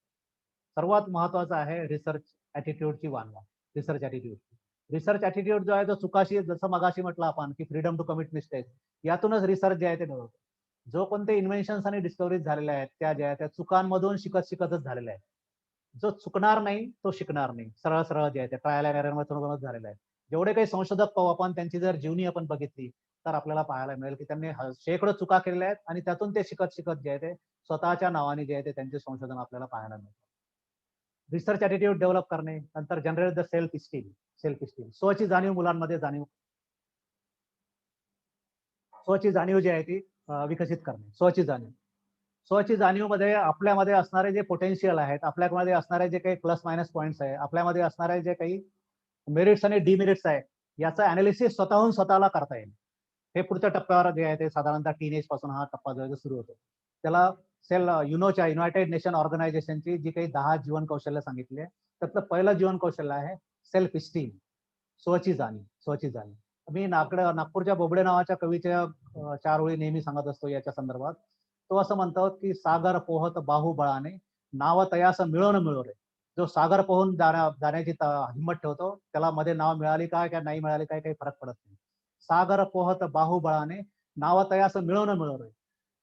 नंतर स्वयच जो तेजुंनिधी तरणी, तद्गृही दीप जळवण जळो. आणि पुढे तो शेवट म्हणतो की ओळख पटली ज्यास स्वतःची, देवतयास मिळून मिळो. ज्याला स्वतःची ओळख पटली, ज्याला सेल्फ इस्टीम, स्वतःचे मेरिट्स आणि डिमेरिट्स माहिती आहे, त्याचं अनालिसिस करता येते, त्याला देव मिळाले काय किंवा नाही मिळाले काय, त्याला कुठल्याही मंदिर मस्जिद गुरुद्वाराचे उंबरठे झिजवण्याची काही आवश्यकता असणार नाही. त्याला स्वतः सेल्फ इस्टीम, स्वचं अनालिसिस त्याला करता येणं, हा एक अतिशय महत्वाचा असणारा जीवन कौशल्य आहे, जे पालकांनी जाणीवपूर्वक मुलांच्या याच्यामध्ये विकसित करणं गरजेचं. Reduce their screen time. आपण मगाशीच सांगितलं की मुलांच्या हाती पहिला मोबाईल कोणी दिलेला असेल, आपणच विचार करत राहतो नंतर की हे मोबाईल सोडतच नाही, मोबाईलला चिटकूनच राहतो. अरे जन्म झाल्याबरोबर पहिल्या सेकंदाला कोणी सेल्फी काढला? काही पोट्ट्यानं घेतला होता हातचा मोबाईल आपल्या? नाही. सेल्फी काढणारी मायच असते, सेल्फी काढणारा बापच असतो, सेल्फी काढणारे आजी आजोबाच असतात, पुन्हा कोणतरी असते.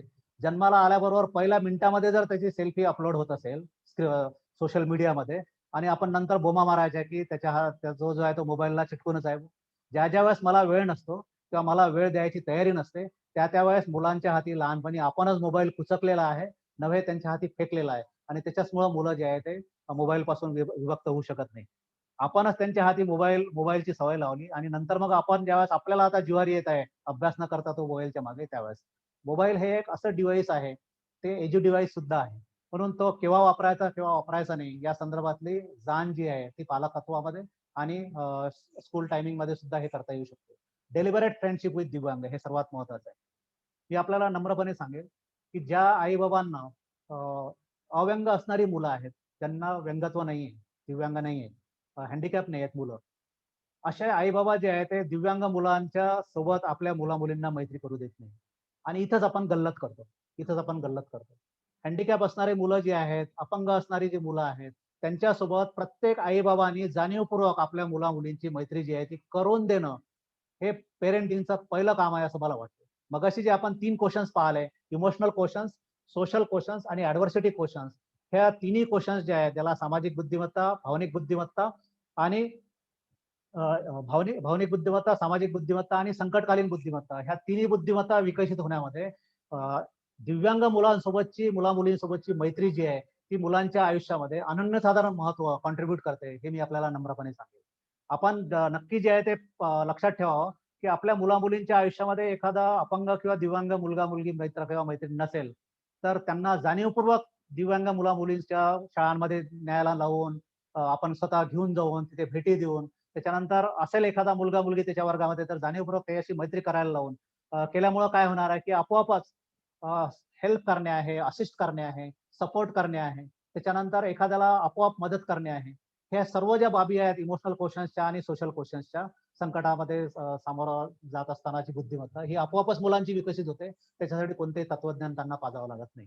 पुढे आपण डोंट्स पाहूया आणि नंतर मग शाळेविषयी थोडीफार माहिती पाहूया. डोंट्स मध्ये don't be hasty for result and outcome. मगाशी आपण सांगितलं की आपल्याकडे पेशन्स असणं गरजेचं आहे. Don't nose too much in their world. मुलांचे जे काही ऍक्टिव्हिटीज चाललेल्या असतात घरामध्ये, अशाच वेळेस पालकांनी काय मध्ये मध्ये करावं किंवा अशाच वेळेस पालकांनी मध्ये काय प्रतिबंध आणावा ज्यावेळेस मुलांच्या जीवावर ते बेतू शकते. त्याच वेळेस त्यांच्या याच्यामध्ये नोजिंग करणं, नोजिंग म्हणणार नाही, मध्ये जे आहे ते मुलांच्या आयुष्यामध्ये, मुलांच्या ऍक्टिव्हिटीमध्ये मुळीच जे आहे ते आपण नाक खुपसू नये. नाक खुपसल्यामुळे काय होते की त्याची क्रिएटिव्हिटी जी आहे ती सप्रेस होते. क्रिएटिव्हिटी जी आहे त्याला काहीतरी वेगळं करायचं असते. असं खूप छान वाक्य आहे इंग्लिशमध्ये, आणि ते म्हटलं जाते की children have capacity to create something out of nothing. Children have capacity to create something out of nothing. ज्याच्यातून काहीच निर्माण होऊ शकणार नाही, यातून काहीतरी निर्माण करण्याची प्रचंड प्रतिभा आणि क्षमता जी आहे ती लहान मुलामध्ये असते, जी ग्रोनअप मध्ये जे बज्जड झालेले लोक आहेत त्यांच्यामध्ये नसते. जसं जसं आपण मोठं होतो तसं आपली प्रतिभा जी आहे ती हळूहळू कमी होते काय, असं आपल्याला म्हणावं. त्याच्यामुळे मुलं काही करत असेल ना, ज्याला आपण काड्या म्हणतो, काड्या करणे, इच्चकपणा करणे, इचकटपणा करणे, त्यांना let them do all those इच्चकपणा. हे सर्व जे आहे ते त्यांना करायला म्हणजे आपण सपोर्ट करणे. कारण त्या इच्छकपणामधूनच काही ना काहीतरी नवनिर्मिती करण्याचा त्यांचा ध्यास असतो. वर्ध्याला सेवाग्रामला असणारी एक जी शाळा आहे, आनंद निकेतन नावाची शाळा आहे, ती शाळा आपण नक्की, ज्याला आपण नई तालीम च्या बेसवर आहे, गांधीजींच्या शिक्षण प्रणालीवर अवलंबन वगैरे ह्या सर्व बाबी शिकल्या जातात. तिथे मुलांच्या ह्या सर्व बाबींवर, बारीक सारीक गोष्टीवर जे आहे ते विचार केला जातो. नंतर पुढे म्हटलेलं आहे don't be panic for their mistakes.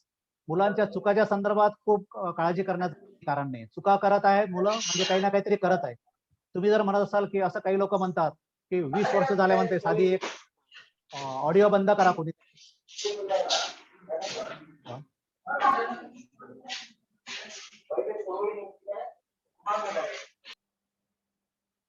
मुलं मुलं जे आहेत म्हणजे मुलं चुका करत आहेत म्हणजे काही ना काहीतरी करत आहेत, ते हे इथे सर्वात महत्वाचं आहे. असं जर कोणी म्हणत असेल की 20 वर्ष झालंय माझ्या हातून एक सुद्धा चूक झालेली नाही, तर तो कामचोर माणूस आहे आणि निष्क्रिय माणूस आहे असं समजायला पाहिजे. निष्क्रिय माणसाच्या हातून कशा काय चुका होणार आहे? चुका होणेच नाही. जे सक्रिय असतात त्यांच्याच हातून चुका होतात. त्याच्यामुळे don't be panic for their mistakes. नंतर don't make their personality frozen. मुलांचं व्यक्तिमत्व जे आहे ते खुजं बनवू नका. मुलांना फ्लरिश होऊ द्या, मुलांना बहरू द्या, त्यांच्या पद्धतीने त्यांना वाढू द्या. सर्वात महत्त्वाचं म्हणजे मुलांना मूल म्हणून ट्रीट करूया. Not to be doubtful everywhere. प्रत्येक ठिकाणी मुलांवर शंका घेणं जे आहे ते सोडून देऊया आपण. You are not the watchman. Parent म्हणजे काही वॉचमन नाही. पालकत्व ही एक अत्यंत आनंददायी प्रक्रिया आहे. हा जो योग आहे लहान मुलं असतानाचा, आई बाबा असतानाचा योग जो आहे, तो पुढे आपल्या भविष्यामध्ये आपल्या येणे नाही. त्याच्यामुळे मुलं मोठी झाल्यानंतर आपल्या पालकत्वामधला जो आनंद जो आहे तो जवळजवळ आपला काय झालेला असतो, रेड्यूस झालेला असतो. त्याच्यामुळे त्या त्या टप्प्यावर पालकत्वाचा आनंद घेणे, मुलांना वेळ देणे, मुलांसोबत खेळणे, मुलांसोबत नको असणाऱ्या गोष्टी ज्या आहेत, ज्या म्हणजे प्रौढांना कराव्याशा वाटत नाही, त्या त्यांच्यासोबत करणे, त्या सर्व गोष्टी ज्या आहेत त्या आपल्याला त्याच्यामध्ये अभिप्रेत आहे. Not to be doubtful everywhere आपण, not to restrain their tears, हे एक फार महत्वाची गोष्ट आहे. मुलांचे अश्रू जे आहेत ते रिस्ट्रेन करू नका. मुलांना रडू द्या भरपूर, मुला मुलींना जे आहेत. आपल्याला लक्षात येईल की मुलगा आणि मुलगी दोघं ज्यांना आहे समजा असे आई बाबा जे आहेत, तर त्यांची दोघांना वेगवेगळी ट्रीटमेंट राहते. मुलगी जर रडत असेल तर बिंदास तिला रडू देते, आणि मुलगा जर रडत असेल तर कसा काय म्हणतो, तो पोरासारखा पोरगा रडतं म्हणते. म्हणजे रडण्याचा पूर्ण ठेका जो आहे तो सर्व पोरीनं घेतलेला आहे, मुलींनी किंवा स्त्रियांनी घेतलेला आहे. हा जो डिस्क्रिमिनेशनचा भाग आहे भेदाचा, याच्यामुळं एक कार्डिओलॉजिकल सर्वे असं सांगतो की पुरुषांना आणि मुलांना रडण्याची भरपूर मुभा नसल्यामुळं किंवा पब्लिकली रडण्याची त्यांना सूट नसल्यामुळं, मुभा नसल्यामुळं मॅक्झिमम हार्ट अटॅक जे आहे ते पुरुषांच्या वाट्याला आहे. मॅक्झिमम हार्ट अटॅक आपल्याला. कारण रडणं म्हणजे रिलीज होणं, रडणं म्हणजे रिलॅक्स होणं, रडणं म्हणजे छान वाटणं, रडणं म्हणजे जे आहे ते आपल्या मनावरचा ताण कमी करणं, हे इथे महत्वाचं आहे. आणि हे संशोधन सांगते. आपण आपल्या अश्रूंचा आदर करूया, असं आहा साळुंख्यांचं एक चॅप्टर जे आहे ते मन निरभ्र व्हावा या पुस्तकामध्ये दिलेलं आहे. मन निरभ्र व्हावा म्हणून आहा साळुंख्यांचं पुस्तक आहे. आपण आपल्या अश्रूंचा आदर करूया, आपल्या अश्रू जे आहे त्याचे आदर करूया. टीयर ग्लँड्स आपल्याला जर असं लक्षात बरेच वेळा आपल्याला माहिती असेल की एखाद्या घरी जर मृत्यू झालेला आहे कोणाचा तरी, आणि त्यांचा मुलगा किंवा मुलगी रडतच नाहीये किंवा पत्नी रडतच नाहीये, तर काय करतो आपण? तर त्याला रडू द्या म्हणते, रडू द्या म्हणते, म्हणजे रडण्यासाठी तिला प्रवोक करतो. का बरं करतो असं? कारण ती जर रडली नाही तर ती सफोकेट होईल आणि होऊ शकते ती अटॅकनी मरेल सुद्धा. म्हणजे रडणं म्हणजे रिलीज होणं आहे, रडणं म्हणजे रिलॅक्स होणं आहे. त्याच्या आणि रडण्यामध्ये डिस्क्रिमिनेशन करू नका. मुलांना भरपूर ज्या वेळेस त्यांना रडावंसं वाटत असेल त्यावेळेस रडू द्या. रडणं म्हणजे आकात करणं नाही. रडणं बरेच वेळा जे आहे ते लहान मुलं लहानपणचं रडणं जे आहे ते डिमांडसाठी असते, डिमांड फुलफिल करण्यासाठी असते. मोठेपणचं रडणं जे आहे ते रिलॅक्सेशनसाठी असते. ते जे आहे ते स्ट्रेस कमी करण्यासाठी सुद्धा असू शकते. त्याच्यावर आपल्याला भरपूर बोलता येऊ शकते. पण इथे आता वेळेची मर्यादा आहे. No comparison, no competition. आमच्या उबुंटू शाळेचं पहिलं वैशिष्ट्य जर कोणतं असेल किंवा उद्दिष्ट जर कोणतं असेल तर ते आहे नो कंपॅरिझन, नो कॉम्पिटिशन. या शाळेची कोणाशी स्पर्धा नाही, कोणाशी तुलना नाही. म्हणजे काही आम्ही वेगळे आहेत व असं मुळीच नाही. कारण स्पर्धेमधून जे आहे ते जेलसी, त्याला आपण मत्सर, असूया, हेवा, अ, ह्या सर्व बाबी ज्या आहेत त्या आपोआपच रेज होत असतात. कॉम्पिटिशन जी आहे ती माणसाला जी आहे ती हेजिटेट करते. कॉम्पिटिशन जी आहे ती माणसाला, स्पर्धा ज्यावेळेस आपण करत असतो त्यावेळेस आपण जे आहे ते इतरांची आपोआपच जेलसी आणि मत्सर जो आहे तो क्रिएट होतो. स्पर्धा कोणाशी असायला पाहिजे? तर स्पर्धा ही आपल्याशी असायला पाहिजे. नागपूरच्या मुनी इंटरनॅशनल स्कूलमध्ये नितीन आणि आम्ही दोघं गेलेलो होतो. आपल्या सॉरी दिल्लीच्या. आणि दिल्लीच्या या शाळेमध्ये, शाळेच्या प्रवेशद्वारामधून आतमध्ये ज्यावेळेस प्रवेश करतो आपण त्यावेळेस एक भला मोठा आरसा जो आहे तो होता. आणि त्या आरशामध्ये गेल्याबरोबर कोणताही व्यक्ती आतमध्ये प्रवेश करत असताना त्या आरशामध्ये पूर्ण प्रतिमा त्याची दिसत होती वरपासून खालपर्यंत. आणि त्या आरशाच्या वर, मोठ्या आरशाच्या वर लिहून आहे माय कॉम्पिटिटर, माझा स्पर्धक. कोण दिसत होता त्या आरशामध्ये? तर आपण स्वतः दिसतो. आणि वर लिहून आहे माय कॉम्पिटिटर, म्हणजे माझा स्पर्धक कोण आहे? तर मी स्वतःच आहे. माझी स्पर्धा जी आहे ती माझ्या स्वतःची असेल. काल जर मी गुड स्टेजमध्ये असेल तर आज मी बेटर असेल. आज बेटर असेल तर माझा उद्या बेस्ट साठी प्रवास सुरू असेल. मी उद्या बेस्ट होईल समजा तर बेटर दॅन द बेस्ट साठी माझा प्रवास सुरू असेल. पण त्याचं सर्व कॉम्पिटिशन जी आहे ती स्वतःची आहे. त्याच्यावर कॉन्ट्रोवर्सी सुद्धा होऊ शकते, पण तो एक स्वतंत्र चर्चेचा भाग आहे. पुढे आपण पाहूया.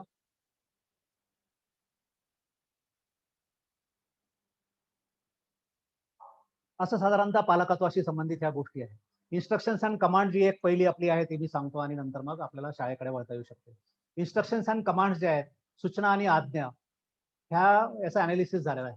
याच्यावरचं संशोधन असं सांगते की दिवसभरामध्ये जी टॉकेटिव्ह आई आहे, टॉकेटिव्ह म्हणजे बोलकी आई, बडबडी आई जी आहे ती, आईच का बरं म्हणता येते? बाप नसतो का बडबड्या? डेफिनेटली असतो. पण आई जी आहे ती मुलाच्या संपर्कात जास्त वेळ राहते, त्याच्यामुळे आपण आईचं उदाहरण आणि आईचं संशोधन सांगतो. टॉकेटिव्ह जी आई आहे ती जागृत अवस्थेमध्ये जागृत अवस्थेमध्ये बोलकी आई जी आहे ती साधारणतः म्हणजे 2.5 ते 3.5 तास पर्यंत सूचना देते. 2.5 ते 3.5 तास पर्यंत मुलांना हे कर, ते करू नको, ते कर, ते करू नको, हे इथं कर, असंच कशाला ठेवलं वगैरे अशा सूचना, इन्स्ट्रक्शन्स अँड कमांड्स जे आहेत. जी मितभाषी आई आहे, कमी बोलणारी आई आहे, इंट्रोव्हर्ट आई आहे, ती जी आहे ती 1.5 ते 2.5 तास पर्यंत सूचना देते असं संशोधन सांगतं. म्हणजे ऍव्हरेज मध्ये सर्व आया जे आहे ते साधारणतः 2 ते 3 तास पर्यंत सूचना देते जागृत अवस्थेमध्ये. जागृत अवस्थेमध्ये म्हणजे झोपलेलं नसताना. कारण झोपेतही जर काही आया सूचना देत असेल तर त्यांच्यावर स्वतंत्र संशोधन करणं गरजेचं आहे त्यांच्यावर जे. पण जागृत अवस्थेमध्ये 2 ते 3 तास सूचना याचा अनालिसिस केलेला आहे संशोधकांनी. यातल्या सूचना ज्या आहेत मोर दॅन 70% सूचना ज्या आहेत, मोर दॅन 70%, कधी तर 90% सूचना सुद्धा, तर मोर दॅन 70% सूचना ज्या आहेत त्या नकारात्मक असतात, निगेटिव्ह सूचना. संशोधन हे सांगते की निगेटिव्ह कमांड्स किंवा इन्स्ट्रक्शन्स ज्यावेळेस आपण दिवसभरामध्ये वारंवार हॅमरिंग करतो त्यावेळेस मुलांच्या याच्यामध्ये पेसिमिस्टिक ॲटिट्यूड, निराशावादी दृष्टिकोन तयार होण्यामध्ये मदत करते. त्याच्यामुळे मग काही सूचना देऊच नाही का, मुलांना जसं पाहिजे तसं करू देऊ का, तर डेफिनेटली सूचना द्यायची. पण ती सूचना नकारात्मक नसताना तिला सकारात्मक सूचनामध्ये कन्वर्ट करता येऊ शकते. त्याच्यावर स्वतंत्र वर्कशॉप सुद्धा आपण घेत असतो. 1 ते 2 तासाचा वर्कशॉप ते राहतो. म्हणजे कमांड्स आणि इन्स्ट्रक्शन देत असताना कशा काही काळजी घेता येऊ शकते. म्हणजे सूचना देत असताना आपण स्वतःच अनालिसिस करू शकता. आया ज्या आहेत, आज ज्या भगिनी आहेत आपल्या सर्व हजर, त्यांनी आपण काल दिलेल्या सूचनांचं जर नोंदी करून ठेवल्या समजा, तर आपल्याला लक्षात येईल की त्याचं अनालिसिस केलं तर असंच आपल्याला सापडेल. नकारात्मक सूचना आपण काय करू नये हेच मुलांना सांगत असतो. ऑप्शन काहीच देत नाही. मोबाईल वापरू नये, मोबाईल खेळू नये हे सांगतो. पण हो ठीक आहे, मी मोबाईल खेळणार नाही, मग काय करू? असं जर आपल्या मुलांनी किंवा मुलीने विचारलं, तर मग टीव्ही पहा म्हणून. म्हणजे काय एक पर्याय सोडून दुसऱ्या पर्यायाकडे काय चांगला पर्याय दिलेला आहे का? डेफिनेटली नाही. काय करू नये हे सांगितल्यापेक्षा त्यांनी काय करावं अशी सूचना देणं म्हणजे सकारात्मक सूचना देणं आहे. इथे मी आकाशवाणीचं एक पोर्टल हे दाखवत आहे तुम्हाला. आई-बाबांची शाळा 7 मे पासनं, जसं आपण 17 एप्रिल ते 17 मे मागच्या 2020 मध्ये यवतमाळ आकाशवाणीच्या सहकार्याने आणि आमच्या जिल्हा शिक्षण प्रशिक्षण संस्थेच्या माध्यमातून आपण आई-बाबांची शाळा सायंकाळी 6:30 वाजता राहायची. त्याच 31 एपिसोड जे झाले त्याच्यामध्ये जवळजवळ 70 ते 71 पुस्तकाचे रेफरन्स आहे पालकत्वावरचे आणि दररोज 7 ते 8 मिनिटं राहते. अनायसे प्रमोद बाविस्कर सर आणि आकाशवाणीचे निदेशक साहेब जे आहे त्यांनी पुन्हा असं वाटलं की लॉकडाऊन चाललेलं आहे, तर त्याच एपिसोडचं पुन्हा प्रक्षेपण जे आहे ते सुरू आहे, पुनर्प्रसारण सुरू आहे.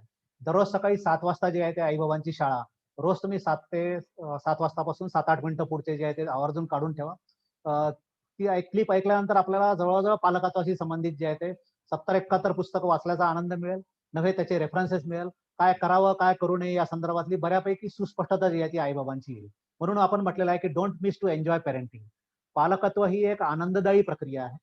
आई-बाबा असणं, आई-बाबा होणं ही आनंदाचा क्षण आहे तो.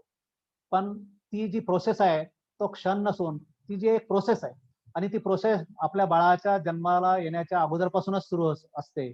तो आनंद ज्या आई-बाबांना घेता येऊ शकतो. पेरेंटिंग मधला सुद्धा पुढचा प्रवास जो आहे तो, ते आई-बाबा जे आहे ते समंजस आणि सजग, सतर्क पालक आहेत असं मी आपल्याला सांगेन. आपण समंजस, सतर्क, अलर्ट, अवेअर आई-बाबा बनावं. आपण आई-बाबा म्हणून मुलांच्या पाठीशी उभं राहावं. आपण आई-बाबा म्हणून जे आहे ते मैं हूं ना असं वारंवार म्हणावं. येस तू करू शकतोस किंवा करू शकतेस असं आई-बाबांनी आपल्या मुलांना म्हणावं. बेटा मुलांना आपलं बालपण, आपल्या मुलांचं बालपण जे आहे ते हिरावून न घेणारे मी आई-बाबा बनावं. त्यानंतर मुलं डिस्करेज होणार नाही, मुलांचा धीर खचणार नाही, मुलं हतबल हताश होणार नाही, यासाठीची काळजी आपण आई-बाबा म्हणून घ्यावी. यासाठी आपल्याला मी शुभेच्छा देतो आणि पुढे जे आहे ते आमच्या शाळेविषयी थोडीफार माहिती आपल्याला सांगतो. शाळा जी आहे ती उबुंटू आपल्याकडे हे पीडीएफ आपल्याकडे हे लिफलेट्स आलेलेच आहेत आपल्या याच्यावर. नसर आले तर आपले पोहोचतील पण. शाळेचं नाव उबुंटू आहे. उबुंटूवर आपण बोलूया पुढच्या टप्प्यामध्ये. शाळा उबुंटू शाळेचं नाव येण्यापूर्वी पहिल्यांदा समविचारी लोकांनी एकत्र येऊन लॉकडाऊन मध्येच या 20-21 या सत्रामध्ये जे येते आम्ही अनेक शाळांना भेटी दिल्या. त्यानंतर काही लोकांकडे आयडिया राहतात, काही लोकांकडे हे आहे, वेगवेगळे लोक जे आहेत. पण समाजामध्ये किंवा आपल्या यवतमाळ सारख्या एका मोठ्या खेड्यामध्ये, हे एक शहर नाहीये, हे एक मोठं खेड आहे. मोठ्या खेड्यामध्ये जुन्या आणि नव्याचा संगम असणारी एखादी शाळा असावी असं समविचारी लोकांना वाटलं आणि या काही 4-5 लोकांनी एकत्र येऊन जे आहे ते सिर्फ SIRF Sevangan innovation and research foundation नावाची संस्था जी आहे ती फॉर्म केली. आणि ही सर्व संस्था फॉर्म करून कोणी केली तर कोण लोक एकत्र आले आहेत तर व्यवस्थापकीय मंडळामध्ये हे सर्व मंडळी आहे. पांडुरंग खांदवे काका आहेत जे स्वतः उद्योगपती आहे. मगाशी मी जे रेफरन्स दिला आपल्याला की इंटेलिजन्स क्वेश्चन्स किंवा 10वी ग्रॅज्युएशन, पोस्ट ग्रॅज्युएशन किंवा MBA केल्यानंतरच एक उत्कृष्ट मॅनेजर किंवा व्यवस्थापक बनता येऊ शकते असं काही नसून एखादं जुजबी क्वालिफिकेशन घेतल्यानंतर 10वी नंतर सुद्धा एक उत्कृष्ट MBAच्या एखाद्या डिग्री घेणाऱ्या व्यक्तीला लाजवावं असं व्यवस्थापन आणि मॅनेजमेंट करू शकते. याच्यासाठी यवतमाळातलं रोल मॉडेल म्हणजे पांडुरंगजी खांदवे काका आहे. Sainath industries, Amol industries, Gayatri marbles याचं सर्व हे जे मोठं विश्व निर्माण केलं हे शून्यातून आपल्या मेहनतीच्या भरोशावर अतिशय सकारात्मकपणे सर्व लोकांना सोबत घेऊन पुढे नेण्याचा ऍटिट्यूड ठेवून जे आहे ते त्यांनी सुरू केलं. आणि अशी एक व्यक्ती जी आहे ती अध्यक्ष आमच्या या सिर्फ या संस्थेला लाभलेली आहे. आणि खांदवे काका अध्यक्ष आहेत. संभाजी राणे काका हे जे आहे ते सहाय्यक आयुक्त म्हणून अमरावती विभागाचे सहाय्यक आयुक्त होते. ते निवृत्त झालेले आहेत. शिक्षण क्षेत्रामध्ये भरपूर मोठा अनुभव आहे. शिक्षकी पेशापासून सुरू करून अगदी 60च्या दशकामध्ये त्यांनी आपल्या आयुष्याची सुरुवात केली, 70च्या दशकामध्ये. आणि नुकतेच एक 7-8 वर्षापूर्वी निवृत्त झाले. सहाय्यक आयुक्त म्हणून नव्हे, गुणवत्ता विकासाचा 5ही जिल्ह्यामधला सुमित मलिक साहेब ज्यावेळेस इथे आयुक्त होते त्यावेळेस शैक्षणिक गुणवत्ता विकासाचा जो अतिशय रिगरस कार्यक्रम ज्यांनी राबवला त्याचे की रोल मध्ये असणारे जे पंडित पंडागळे साहेब आहेत, सुमित मलिक साहेब आहेत आणि संभाजी राणे काका या 3 लोकच त्याचे खऱ्या अर्थानं मूलाधार होते. आणि अशी एक व्हिजनरी व्यक्ती जी आहे ती आम्हाला या संस्थेचे विश्वस्त म्हणून लाभलेली आहे. नितीन पखाले ही व्यक्ती अशी आहे की वृत्तपत्र क्षेत्रामध्ये, मीडियामध्ये एक मोठं नाव आहे. स्वतः लेखन करणारी व्यक्ती आहे. जस्ट डू इट नावाचं पुस्तक आणि इतरही पुस्तकं त्यांचे लेखन झालेलं आहे. मंत्रालयामध्ये जे आहे ते माहिती संचार विभागामध्ये जे आहे ते नोकरी केलेली आहे. आत्ता लोकमत आहे, पुण्यनगरी आहे याच्यासारख्या संपादनामध्ये राहून आज लोकसत्ताचे डिस्ट्रिक्ट करस्पॉन्डंट, जिल्हा प्रतिनिधी म्हणून या ठिकाणी आहे. नव्हे, दैनिक मतदारचे जे आहे ते निवासी संपादक म्हणून सुद्धा काम करत आहे. आम्ही सारे फाउंडेशन असेल किंवा वॉच, मीडिया वॉच असेल यासारख्या संस्थांमध्ये काम करणारी अतिशय माणसांचं मोठं नेटवर्क असणारी व्यक्ती जी आहे ती सिर्फ या संस्थेमध्ये जे आहे ती सचिव म्हणून आहे. मी स्वतः डॉक्टर प्रशांत गावंडे, मी जिल्हा शिक्षण प्रशिक्षण संस्था अमरावतीला सुरुवातीला, नंतर यवतमाळला वरिष्ठ अधिव्याख्याता या पदावर आहे. 1990 मध्ये जिल्हा परिषदला लागलेला हा जिल्हा परिषदचा गुरुजी जो आहे तो स्वतः शिकत शिकत जे आहे ते नंतर लोकसेवा आयोगाच्या माध्यमातून जे आहे ते 2006 मध्ये इकडे निवड झाली. पाठ्यपुस्तक निर्मिती मंडळावर, बालभारतीमध्ये, नंतर SCRT मध्ये, नंतर NCRT मध्ये दिल्लीला वेगवेगळ्या संस्थांमध्ये काम करायचा योग आला. पूर्ण देशभर जे आहे ते फिरायचा योग आला स्टडी टूर साठी. जे आहे ते देशभरातल्या 14 ते 15 स्टेटमध्ये जे आहे ते स्टडी टूर साठी गेलो. आपल्या पूर्ण राज्यभरामध्ये 27 जिल्ह्यामध्ये जे आहे ते कम्युनिकेशन स्किल आहे आणि वेगवेगळ्या वर्कशॉपसाठी जे आहे ते आपण जातो. प्रशिक्षण हा आमचा गाभा आहे आमच्या संस्थेचा, जिल्हा शिक्षण प्रशिक्षण संस्थेमध्ये सध्या कार्यरत आहे. आणि पाठ्यपुस्तक निर्मिती मंडळाने शिक्षण क्षेत्राशी निगडीत एज्युकेशन आणि लँग्वेज हे माझं पॅशन आहे. प्रवीण खांदवे भाऊ आहेत, खांदवे काकांचे चिरंजीव.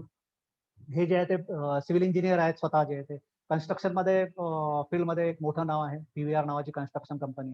आणि आपली जी उबुंटू नावाची सुंदर इमारत मी पुढच्या स्लाइडमध्ये आपल्याला दाखवेल त्याची न्यू जी आहे त्याचं कन्स्ट्रक्शनची पूर्ण जबाबदारी जी आहे ती आमचे मित्र राहुल सांगाळे सर, त्यानंतर प्रवीण भाऊ खांदवे, नंतर त्यांचं इंटेरियर आणि सर्व जे आहे ते आशिष भाऊ खांदवे आहेत, त्यांच्या सुविद्य पत्नी आहेत. हे सर्व पूर्ण टीम आहे एकंदर सर्व जे आहे ते खांदवे काकांकडे पूर्णच्या पूर्ण. आणि ह्या सर्व लोक जे आहे ते ही सुंदर इमारत तयार करण्यासाठी अहोरात्र प्रयत्न करत आहेत. ते आमचे विश्वस्त आहेत. हिम्मत खंदार साहेब, प्रवीण भाऊ जे आहेत ते BE सिव्हिल झालेले आहेत. नितीन पखाले मास कम्युनिकेशन मध्ये पोस्ट ग्रॅज्युएशन झालेले आहेत. राणे काका जे आहे ते पोस्ट ग्रॅज्युएशन झालेले आहे. माझं एज्युकेशन मध्ये आणि इंग्लिशमध्ये डॉक्टरेट आहे. नंतर हिम्मत खंदार साहेब जे BCom LLB आहेत, ऍडव्होकेट आहेत. मंत्र्यांचे पर्सनल असिस्टंट म्हणून काम करणारी व्यक्ती आणि कायद्याचं भरपूर चिकित्सक पणे अभ्यास करणारी ही व्यक्ती जी आहे ती आम्हाला विश्वस्त म्हणून लाभलेली आहे. सुरेखाताई जे आहेत वहिनी आमच्या आशिष भाऊंच्या सुविद्य पत्नी ज्या आहेत त्या MBA झालेल्या आहेत आणि त्या आमच्या विश्वस्त आहेत. पूर्ण सर्व प्रत्येक जणाची एक वेगळी आयडेंटिटी असणारं व्यवस्थापकीय मंडळ जे आहेत हे या सिर्फ मध्ये इन्क्लूड आहे. हे जे आहे ते नुसते स्क्रीनवरचे दिसणारेच नाही, तर याच्या पाठीमागे जे आहे ते मोठमोठे हात, मोठमोठा असा जबरदस्त सपोर्ट जो आहे, मॉरल सपोर्ट असणारी खूप मोठमोठी मंडळी जी आहे ती या उबुंटू संस्थेमध्ये म्हणजे सिर्फ संस्थेमध्ये आणि उबुंटू शाळेशी कनेक्ट असणार आहे. पुढे आपण जर पाहिलं तर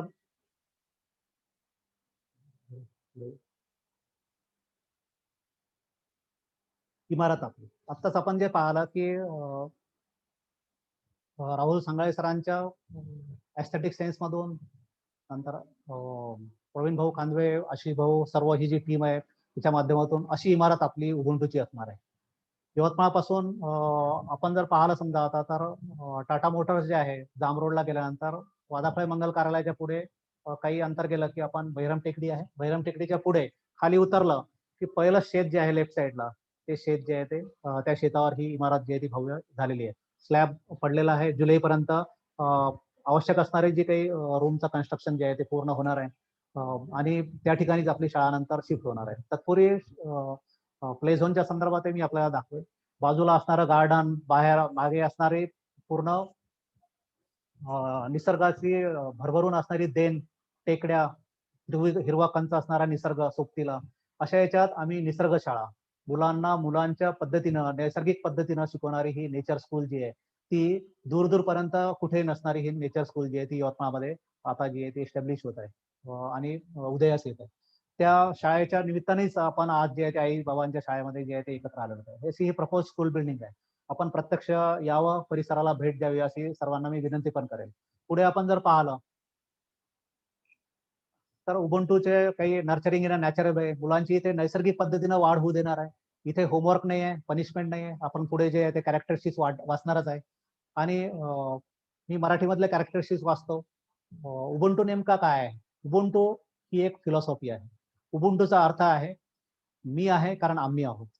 त्याच्यावरची गोष्ट अशी आहे की सहअस्तित्ववाद आणि इंटरडिपेंडन्स, परस्परावलंबित्व हे याच्या मुळाशी आहे आणि त्या पद्धतीनेच आपण पुढे जाणार.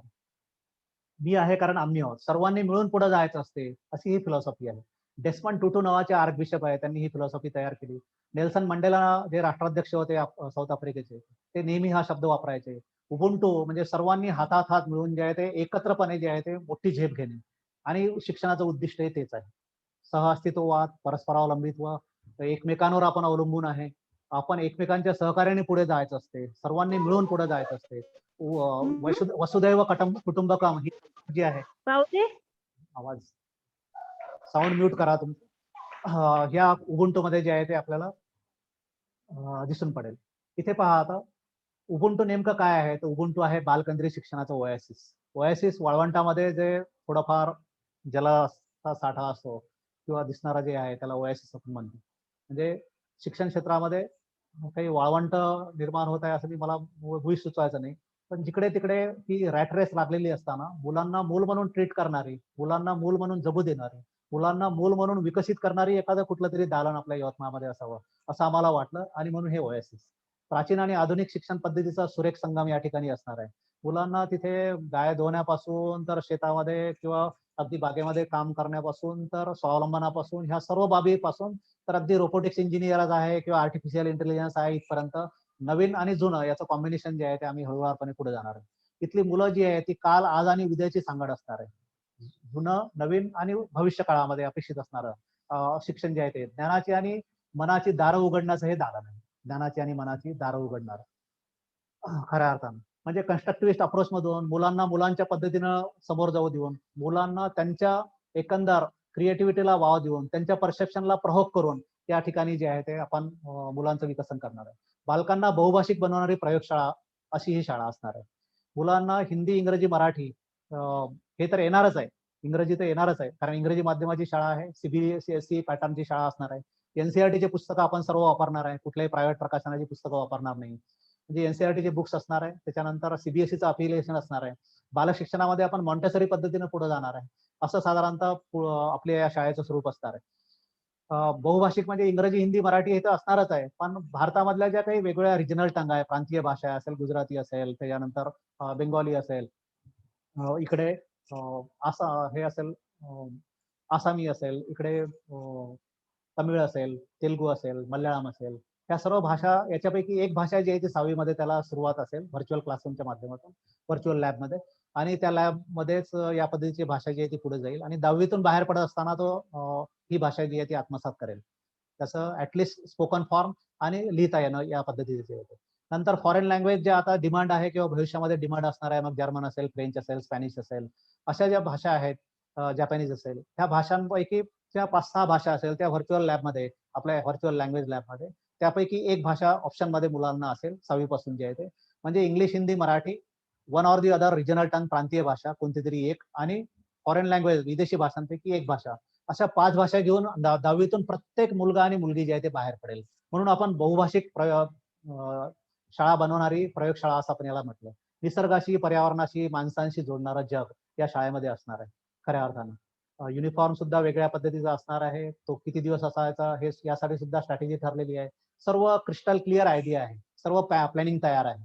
फक्त कोविडच्या या सिच्युएशनमुळे जे आहे ते आपल्याला पुढे जाता येऊन नाही राहिलं. पण डेफिनेटली ही सिच्युएशन जाईल आणि आपण जाणार आहे. शिकवण्यापेक्षा शिकण्यावर मुलांच्या भर असणार आहे. शिकणं जे आहे ते मुलांना जमलं पाहिजे हे यासाठी जे आहे ते प्रयत्न करणार आहे. शिकवल्यामुळं जे आहे ते मुलं काही शिकवण्यासाठी नाही आहे. मुलं हे शिकण्यासाठीची शिक्षकाचा काय रोल आहे? तर शिकण्यासाठीची परिस्थिती निर्माण करून देणं हे शिकण्याचा रोल आहे. शिक्षकाचा रोल आहे.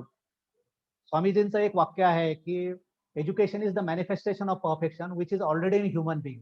मानवामध्ये आधीच जे पूर्णत्व विद्यमान आहे त्याचं केवळ प्रगटीकरण म्हणजे शिक्षण. म्हणजे प्रत्येक इंडिव्हिज्युअल जो आहे तो परिपूर्ण आहे. त्याला प्रयोग करणे, त्यांच्यामध्ये असणारं जे आहे त्याला एक्सप्लोअर करणे, बाहेर काढणे, हे शिक्षण शाळेचं आणि शिक्षकांचं काम असते. आणि अशा पद्धतीचे शिक्षणाची पद्धत जी आहे कन्स्ट्रक्टिव्हिस्ट अप्रोचच्या माध्यमातून आपण पुढे जाणार आहे. नंतर स्वयं अध्ययन, कृतीयुक्त अध्ययन, learning by doing, self learning, स्वतः मुलांनी करणं, स्वतःहून वेगवेगळ्या गोष्टी करणं, क्रिएटिव्हिटीला भरपूर वाव असणारी ही शाळा असणार आहे.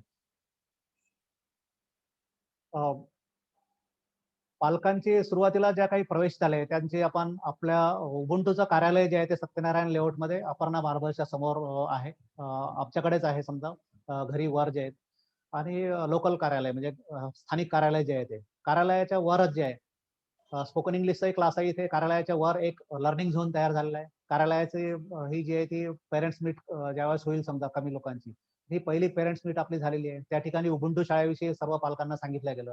त्यातूनच काही प्रवेश जे आहे ते आपले झालेले आहे. त्याची ही मीट आहे. पुढे उबुंटूचा प्ले झोन आहे. प्ले झोन मधल्या ह्या काही आपल्याला चित्र बघायला मिळतात. अशा पद्धतीचं सर्व डेकोरेट केलेलं आहे. नागपूरचे आमचे मित्र फाईन आर्ट मध्ये डॉक्टरेट करणारे डॉक्टर सदानंद चौधरी जे आहेत फाईन आर्ट मध्ये, त्यांच्या मुलांनी, मास्टर ऑफ फाईन आर्ट वाल्यांनी, या 2 मुलांनी कलाकारांनी हे सर्व आमचा झोन जो आहे तो हे केलेला आहे. हे जी चित्र दिसत आहेत ही भिंतीवर काढलेली चित्र आहे. लाईव्ह त्याला जे आहे ते जिवंतपणा आणणारी ही चित्र त्या मुलांच्या हाताला यश असल्यामुळे हे शक्य झालेलं आहे, त्यांच्या हाताच्या कलेमुळे. पुढे या लर्निंग झोन मध्ये मुलं एन्जॉय करणार आहे. जसं प्राणी दिसणार आहे, पक्षी दिसणार आहे, बाकी फ्रुट्स आहे हे, आणि हे सर्व आपल्या घरी आहे. इथे प्ले झोन जो आहे तो आपल्या कोविड सिच्युएशन असो किंवा नसो भविष्यामध्ये म्हणजे असणार आहे. समजा लहान मुलांच्या शाळा काही लगेच सुरू होणार नाही, दिवाळी नंतर केव्हा तरी सुरू होतील, तर अशा वेळेस आपलं मुलांचं शिकणं थांबणार नाही जे या शाळेमध्ये प्रवेश घेतील त्या लोकांच्या. का बरं? कारण ही लॉकडाऊनची सिच्युएशन जाईल, काहीतरी 50, 20, 25 असं काहीतरी ग्रुपनं परवानगी मिळणार आहे पुढे भविष्यामध्ये. तर आपण 10-10च्या किंवा जी काही शासकीय नियम पाळून जे काही आदेश असेल, शासकीय आदेश जे असेल त्या नियमाच्या आधाराने सर्व संपूर्ण सुरक्षित इथे पूर्ण सॅनिटायझेशन आणि सर्व याचा हे अवलंब करून मुलांना इथे आम्ही आमचं ऑनलाईन शिक्षणावर नर्सरी, KG1, KG2 आणि फर्स्ट स्टँडर्डला यावर्षी ऍडमिशन देणार आहे मुलांना, या 4 वर्गांना. या ऑनलाईन शिक्षणावर आमचा विश्वास नाही, कारण ऑनलाईनच्या आम्हीच सांगत आहे की स्क्रीन टच जे आहे तो मुलांचा कमी झाला पाहिजे, आणि ऑनलाईन शिक्षणातून मुलं जे आहे ती हार्डली 5 ते 7 मिनिटाच्या वर कॉन्सन्ट्रेट होऊ शकत नाही. आणि त्यावेळेस त्यांचं शिकणं थांबेल. त्याच्यामुळे मुलांना घरून खेळायला आणायचं प्ले झोन मध्ये जे आहे त्याचं एक शेड्यूल ठरवलं जाईल, आणि 2 तास वगैरे खेळत असताना प्ले वे मेथडनं मुलं खेळतीलही त्या वर्गाचं आणि शिकतीलही, असं आम्ही प्लॅनिंग केलेलं आहे. आणि त्यासाठीच हा प्ले झोन जो आहे तो विकसित केलेला आहे. अशा स्वरूपातला play zone, garden, kids garden आपल्या इमारतीच्या बाजूला सुद्धा होणार आहे. इमारतीमध्ये सुद्धा त्याच पद्धतीचं असणार आहे. पण त्याला वेळ असणार आहे जुलै ऑगस्ट पर्यंत. तोपर्यंत आपल्या इकडे जे आहे ते मुलांचं शिकणं थांबणार नाही, याची मी आपल्याला संस्थेच्या वतीनं, उबुंटू शाळेच्या वतीनं ग्वाही देतो. हे मुलं जे आहे ते बघा एन्जॉय करत आहेत त्या प्ले झोन मध्ये जे आहे ते आवाज. फ्रुट्स आहे, टग ऑफ वॉर आहे, भरपूर या ठिकाणी आपल्याला पाहायला मिळेल. पुढे स्लाइड एक बघूया. हे बघा वर जे आहे ते त्या पद्धतीचे समुद्री वातावरण करून मुलांच्या जगामधलं सर्व आहे. कोणतंही मूल इथे प्ले झोन मध्ये एंटर केल्यानंतर आई वडिलांना त्यांना ओढून न्यावं लागेल अशी एक सिच्युएशन आपल्याला पाहायला मिळेल. पुढे हे बघा इथे अशा पद्धतीचे सर्व स्ट्रीप आहे जिथे मुलांना उड्या मारता येऊ शकते, एक्सरसाइज करता येऊ शकते आणि मुलांना प्लेवे मेथडने जे आहे ते मुलांचं शिकणं जे आहे ते सुरू असणार आहे. अशा प्ले झोन मध्ये मुलांचं शिकणं नक्कीच थांबणार नाहीये. अगदी फक्त लॉकडाऊन हे जे स्ट्रिक्ट लॉकडाऊन आहे एकदा संपल्यानंतर थोडंफार रिलॅक्सेशन देऊन ज्यावेळेस आपल्याला काही लोकांना एकत्र येण्याची ज्यावेळेस आपल्याला परवानगी मिळेल त्यावेळेस बरोबर लहान मुलांना आईबाबांसोबत आपल्या प्ले झोन मध्ये येता येईल. जे ऍडमिशन घेतील त्यांच्यासाठी आणि अगदी जुजबी फी आहे जी आहे ती ज्यावेळेस ज्यांना ज्यांना प्रवेश घ्यायचा आहे त्यांनी आपल्या इथे अगदी सर्वसामान्य कुटुंबातल्या कोणीही कॉमन मासेस मधली व्यक्ती जी आहे ती प्रवेश घेऊ शकेल. ज्यांची 2,000-2,500 रुपये वगैरे पेईंग कॅपॅसिटी आहे पर मंथ अशा कोणताही व्यक्ती जो आहे तो या शाळेमध्ये नक्की प्रवेश घेऊ शकतो. आणि सुरुवातच या शाळेची असल्यामुळं आणि निसर्ग शाळा आणि मुलांना आनंद देणारी शाळा असल्यामुळं त्या ज्यांनी प्रवेश घेतले त्या मुलांना आपण प्ले झोन मध्ये जे आहे ते त्यांचं शिकणं थांबणार नाही याची पुरेपूर काळजी घेणार आहे. सर्व पालकांना आईबाबांना सर्व जे आज या आईबाबांच्या शाळेमध्ये एकत्र आलेली सर्व मंडळी जी होती त्या सर्वांना मी धन्यवाद देतो. सुरुवातीचे जे काही 15-20 मिनिटं गेले त्यासाठी मी दिलगिरी व्यक्त करतो आमच्या संस्थेच्या आणि शाळेच्या वतीनं. आणि या ठिकाणीच आईबाबांच्या शाळेचं इंट्रोडक्टरी सेशन जे आहे त्याची सांगता किंवा पॉज देतो मी जेणेकरून तुम्हाला एक 10-12 मिनिटं समजा पुढे 5-10 मिनिटं जे आहे ते काही लोकांना प्रश्न विचारता येतील. Thank you very much. Be safe, सुरक्षित राहा. आपल्या मुलांची, आपल्या घरी असणाऱ्या ज्येष्ठ लोकांची, आपली स्वतःची काळजी घ्या. शासकीय नियमाप्रमाणे जे जे काही म्हटलेलं आहे ते सर्व आपण आत्मसात करूया. मास्क वापरूया, त्यानंतर सॅनिटायझेशन करूया, हात स्वच्छ धुऊया. बाहेर गर्दीमध्ये कमीत कमी अत्यावश्यक असेल त्यावेळेसच बाहेर पडूया जोपर्यंत आपल्याला तशी मुभा मिळत नाही. आणि कोविडची ही सिच्युएशन लवकरात निवळेल अशी जगत प्रार्थना करूया. सर्वांना धन्यवाद देतो. या ठिकाणी पॉज घेतो मी आणि आपल्या साठी ओपन करतो.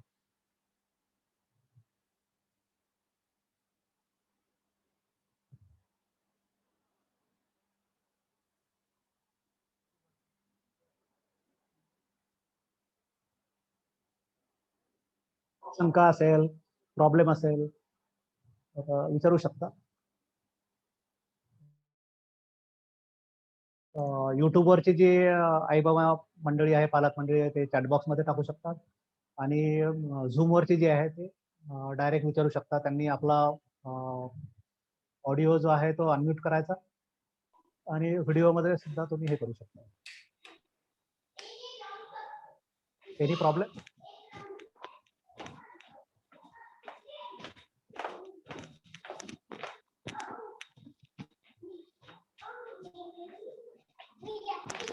प्रवेशासाठी किंवा अजूनही काही माहिती घ्यायची असेल तर तुम्ही आपल्या या कार्यालयामध्ये लोकल कार्यालयामध्ये आमच्या घरी सत्यनारायण लेआउट मध्ये अपर्णा बार्बरच्या समोर. No problem is the major problem.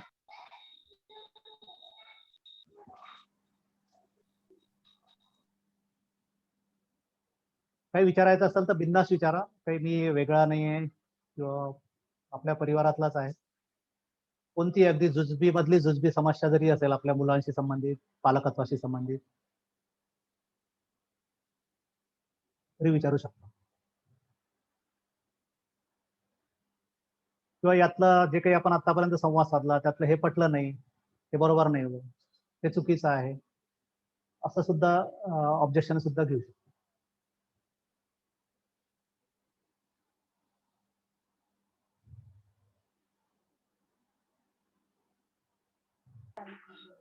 याचं ऑफलाईन सेशन कसं चालू करणार आहे आणि कधीपासून? नमस्कार. हो, एक मिनिट. राजू भाऊ यांचा ताईंचं उत्तर देतो. हो, पहिले ताईंचा प्रश्न. काय म्हटलं, परत विचारात आहे.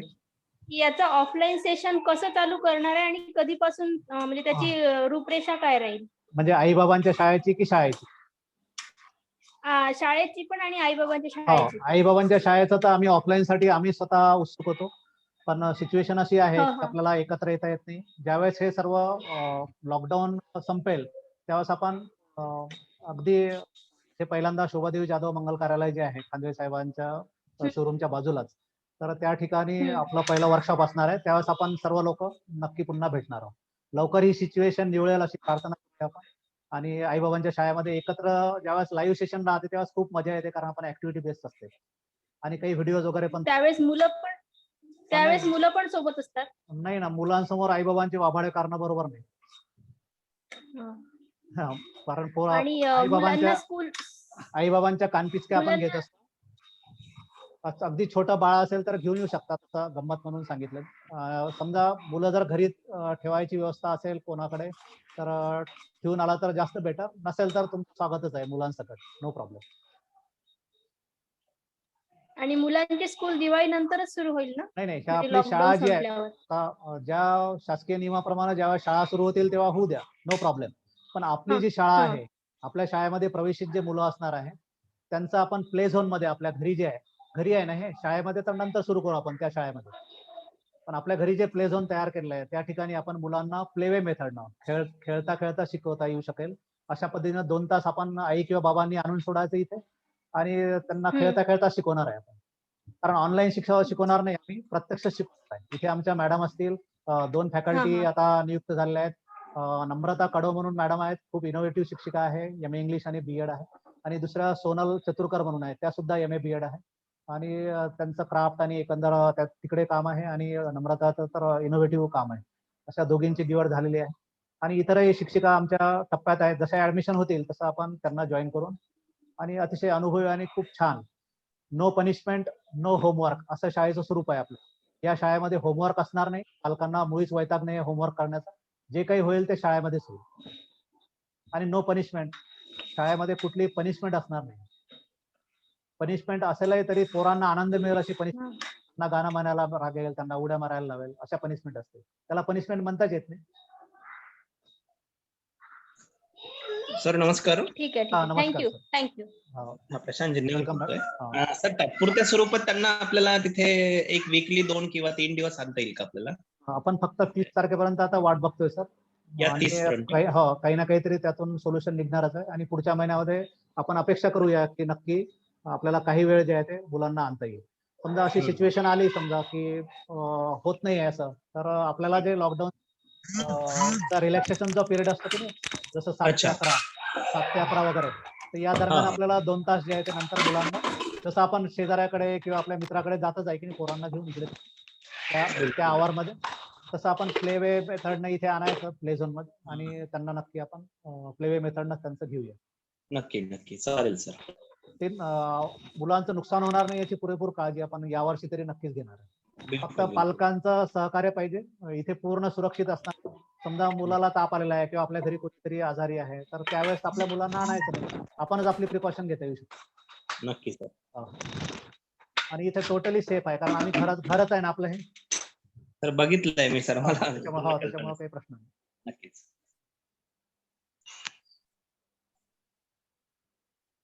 राजू भाऊ अनम्यूट कर. दिव्यांग मुलांची मैत्री करायची, हा. ज्याच्यात मला थोडीशी रिस्क वाटली. म्हणजे कशा स्वरूपातली रिस्क वाटते? आम्ही आनंद दिलेला आमचा एखादा दिव्यांग मुलगा असेल, त्याच्या सवय वेगळ्या याच्या वेगळ्या, हे मॅचिंग कसं होईल?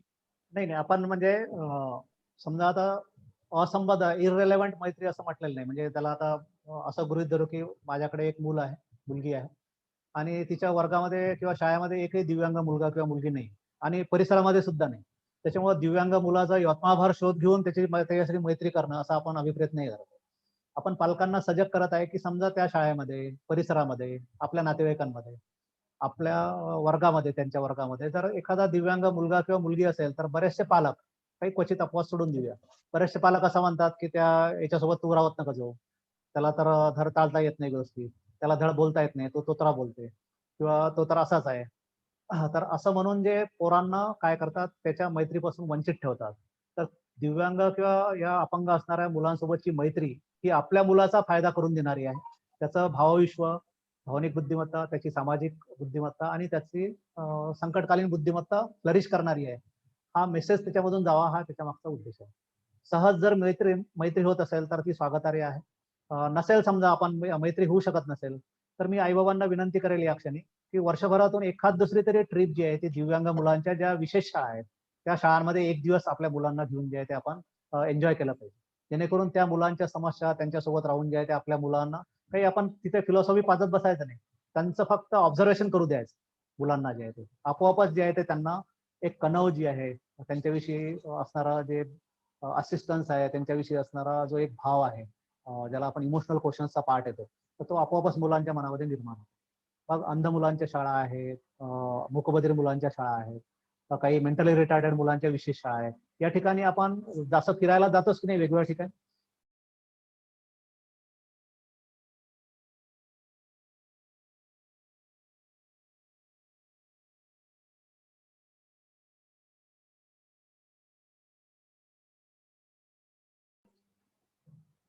अजून काही विचारायचं कोणा?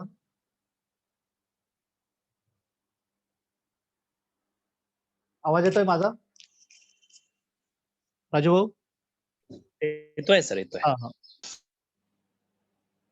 नसेल तर आपल्याला मग थांबता येऊ शकेल. आज जो काढलेला आपण वेळ आहे आईबाबांनी, तो आपल्या आयुष्यातला सर्वोच्च वेळ आहे असं मी समजेल आपल्या मुलांसाठी.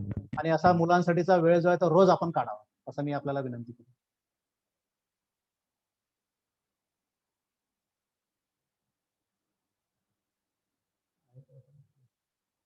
विचारू शकता, युट्यूबवर काही आले असेल तर त्याचे 1-2 उत्तर मी देईल आणि नंतर मग आपण कन्क्लूड करूया चॅट बॉक्स मध्ये.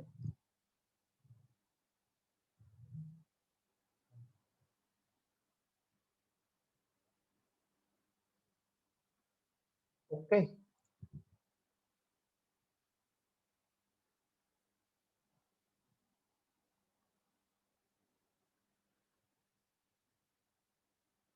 बाहेर गावून काही मंडळी जोडलेली आहे. नागपूरहून सदानंद चौधरी सर आहेत.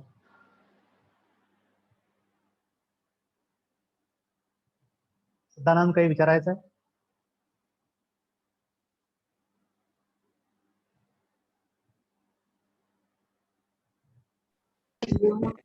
हा, नमस्कार सर.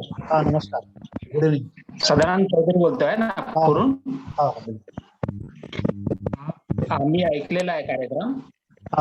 कार्यक्रम अतिशय चांगला झालेला आहे आणि मी हा कार्यक्रम फेसबुकवर शेअर केला होता, याची पोस्टर. मला माझ्या मेसेज मध्ये असं आलेलं आहे की हा बाकीच्या पण इतर जिल्ह्यांमध्ये लोकांना आईबाबांची शाळा हा जो कार्यक्रम आहे तुमचा, जर तुम्ही याच्या जर युट्यूबवर जर व्हिडिओ टाकले, कार्यक्रम सगळ्यांसाठी अतिशय चांगला आहे, तर तुम्हाला ते म्हणजे अजून त्या लोकांना पण त्याचा फायदा होईल असं मला वाटतं. तसा आपण प्रयत्न करणार आहे. जसं आपण फेस टू फेस सर्वे जो केला सर्व मुला मुलींनी BSWच्या, त्याच्यामध्ये 1200 साधारण फॉर्म भरून आलेले होते. आज किती जॉईन झाले माहिती नाही, म्हणजे नंतर बघता येईल. आणि गुगल लिंक जी आपण पाठवली त्याच्यामध्ये 550 ते 600 लोकांनी आपलं रजिस्ट्रेशन केलेलं होतं लिंकवर. त्याच्यामध्ये पूर्ण ऑल ओव्हर महाराष्ट्र रिक्वेस्ट आलेले आहेत म्हणजे याच्यासाठी. कारण आम्ही गुगल लिंकच्या माध्यमातून जे 550 लोक होते त्यांना या कार्यशाळेमध्ये ऍड केलेले. अगदी पुण्यापासून तर गडचिरोली पासून वेगवेगळ्या ठिकाणावरून आलेले रिक्वेस्ट आहेत. तर त्यांचं पुढचं सेशन असणार आहे पुढच्या आठवड्यामध्ये. पुढच्या आठवड्यामध्ये नितीन वगैरे हे सर्व ठरवणार आहे. तेव्हाच आपलं सेशन असणारच आहे त्यांच्यासाठी. तेव्हाच मग आपल्याला स्पेशल पोस्ट नागपूर जिल्ह्यासाठी जे आहे ते टाकून तुमचे जे काही ग्रुप आहे, मित्रमंडळी आहे, त्यांच्यासाठी अवेलेबल करून देता येईल. No problem. कसं आहे, याच्यामधून हे शिकायला मिळते की आपल्या आजूबाजूलाच त्या छोट्या छोट्या गोष्टी राहतात, पण आपला त्याच्याकडे बघण्याचा दृष्टिकोन हा आपण चेंज केला पाहिजे. हा जर दृष्टिकोन आपण चेंज केला तर नक्कीच आपण आपल्या मुला मुलींना चांगलं घडवू शकतो, असं या कार्यक्रमातून आम्हाला जाणवलेलं आहे. आणि तो तुम्ही त्याच्याशी तुम्ही पालकांनी कसं जुळवून घ्यायचं याचा अतिशय चांगला संगम साधलेला आहे. त्याबद्दल मी अभिनंदन करतो तुमचं, तुमच्या टीमचं, आणि तुमच्या शाळेसाठी खूप साऱ्या शुभेच्छा माझ्याकडून. धन्यवाद. You are also the part and parcel of our school. तुम्ही आमच्या शाळेचा भागच आहात. बिलकुल बिलकुल. हो. ठीक आहे ना सर. ओके.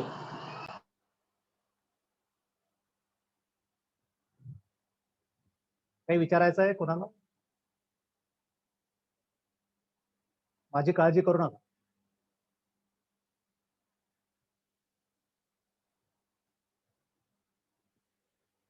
आईबाबांची प्रत्यक्ष शाळा राहते तेव्हा शेवटची आई प्रश्न विचारून जाईपर्यंत मी त्या वर्कशॉप नंतर थांबत असतो, किती वेळ हो. मग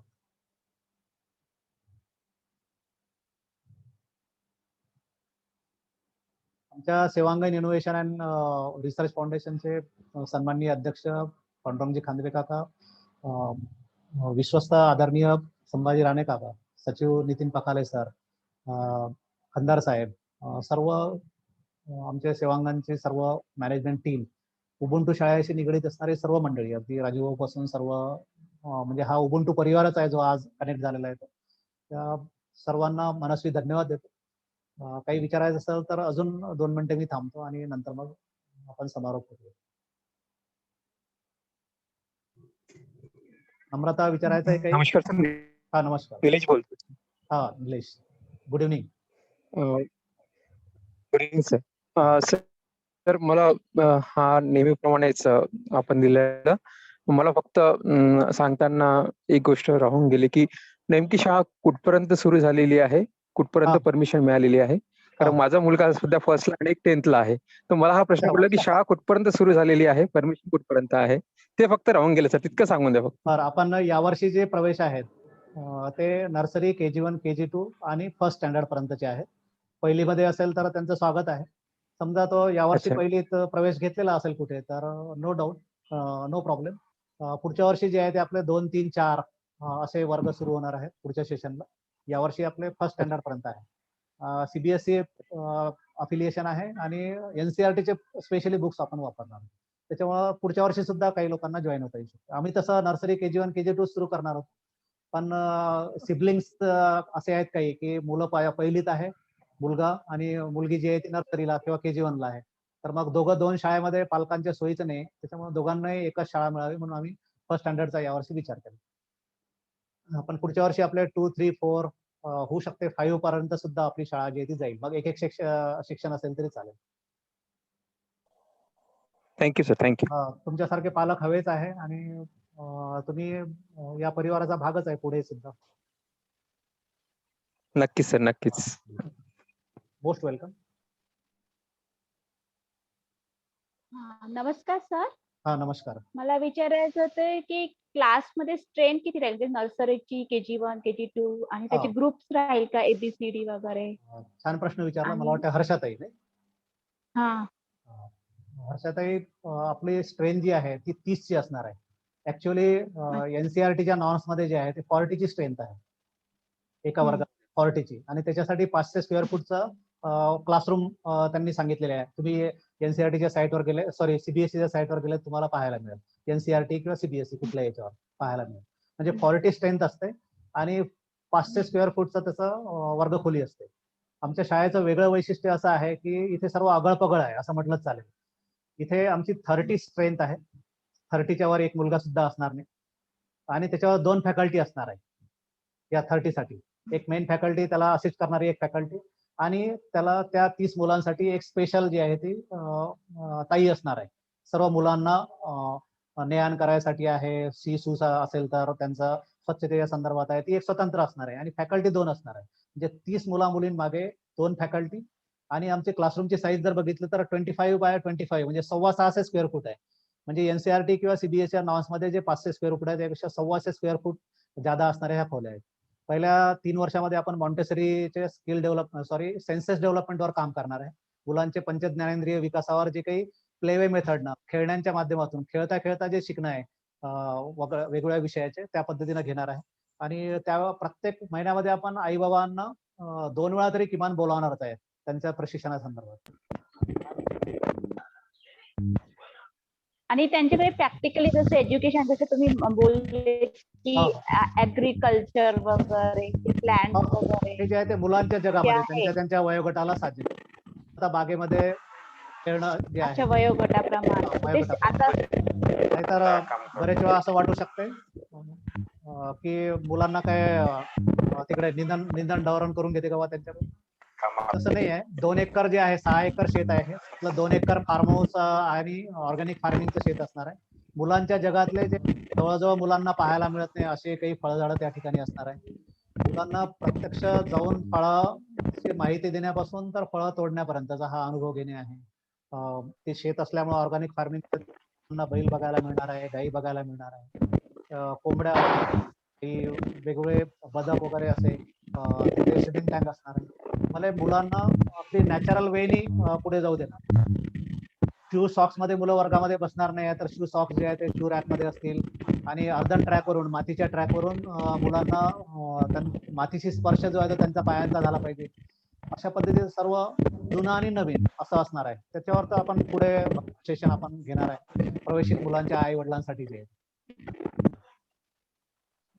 पूर्ण ड्राफ्ट Thank you, तयार आहे. sir. आमचा सर्व आयडिया क्लिअर आहेत. पूर्ण ड्राफ्ट तयार आहे.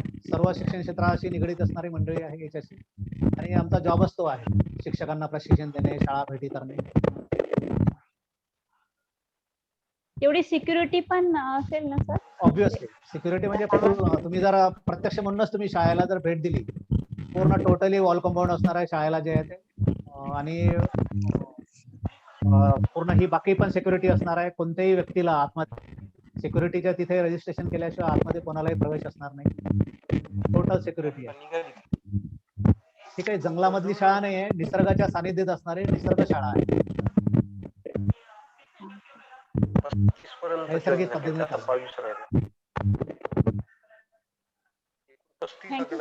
हा वेलकम.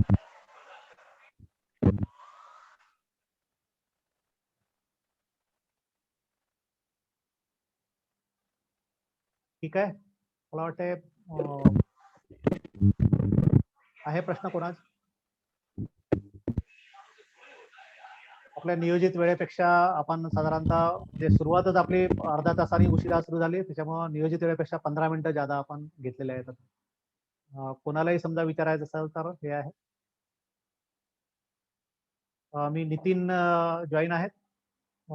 नितीन यांना विनंती करतो की सर्व पालकांचे आणि सहभागी लोकांचे एक आभार माना आणि नंतर मग कन्क्लूड करावं. प्लीज अनम्यूट व्हा नितीन.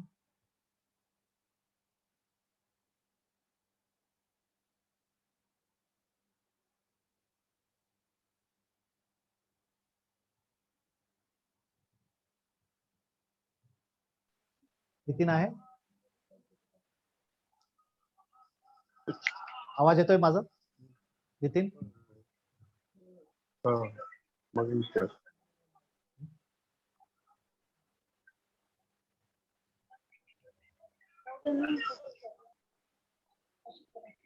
आवाज पोहोचत नाही.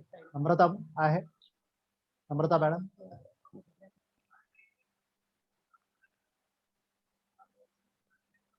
त्यामध्ये दिसत आहे पण येस सर. हा हा सर्व पालकांचे आभार मानून समारोप करावा प्लीज. नमस्ते. मी तर माझ्या वतीने मानले तुमचा व्हिडिओ हे करा ऑन. हा चालू आहे ना सर. बरं. नमस्ते. मी नम्रता अनंत कडव उबुंटू परिवाराची एक सदस्य आहे. सरांनी इंट्रोड्यूस करून दिलेलाच आहे. सरांनी संपूर्ण माहिती आपल्याला सांगितलेली आहे. तुम्ही सगळेजण या कार्यक्रमाला उपस्थित झालात त्याबद्दल मी तुम्हा सगळ्यांचे आमच्या संपूर्ण परिवारातर्फे आभार व्यक्त करते. आणि हा कार्यक्रम ही तर पहिली सभा झाली आहे. याला आई बाबांची शाळा असं नाव आम्ही दिलेलं आहे. पण तुम्ही जसं जसं रजिस्ट्रेशन कराल तुमची मुलांच्या ऍडमिशन संदर्भात किंवा आई बाबांच्या शाळेसंदर्भात तर परत आम्ही नव्याने तुमच्यासाठी काहीतरी नवीन घेऊन येऊ ही एक तुम्हाला शाश्वती देते. आणि लवकरात लवकर ऍडमिशन करा कारण जर लवकर सुरू करायचं असेल तर ऍडमिशन होणं गरजेचं आहे. इतकंच सांगते. आणि कार्यक्रम थोडा उशिरा सुरू झालेला आहे. मीटिंग थोडी उशिरा सुरू झाली त्याबद्दल दिलगिरी व्यक्त करते. आणि अध्यक्षांच्या परवानगीने परिवाराच्या परवानगीने आईबाबांची शाळा इथे संपली असं जाहीर करते. धन्यवाद. थँक्यू.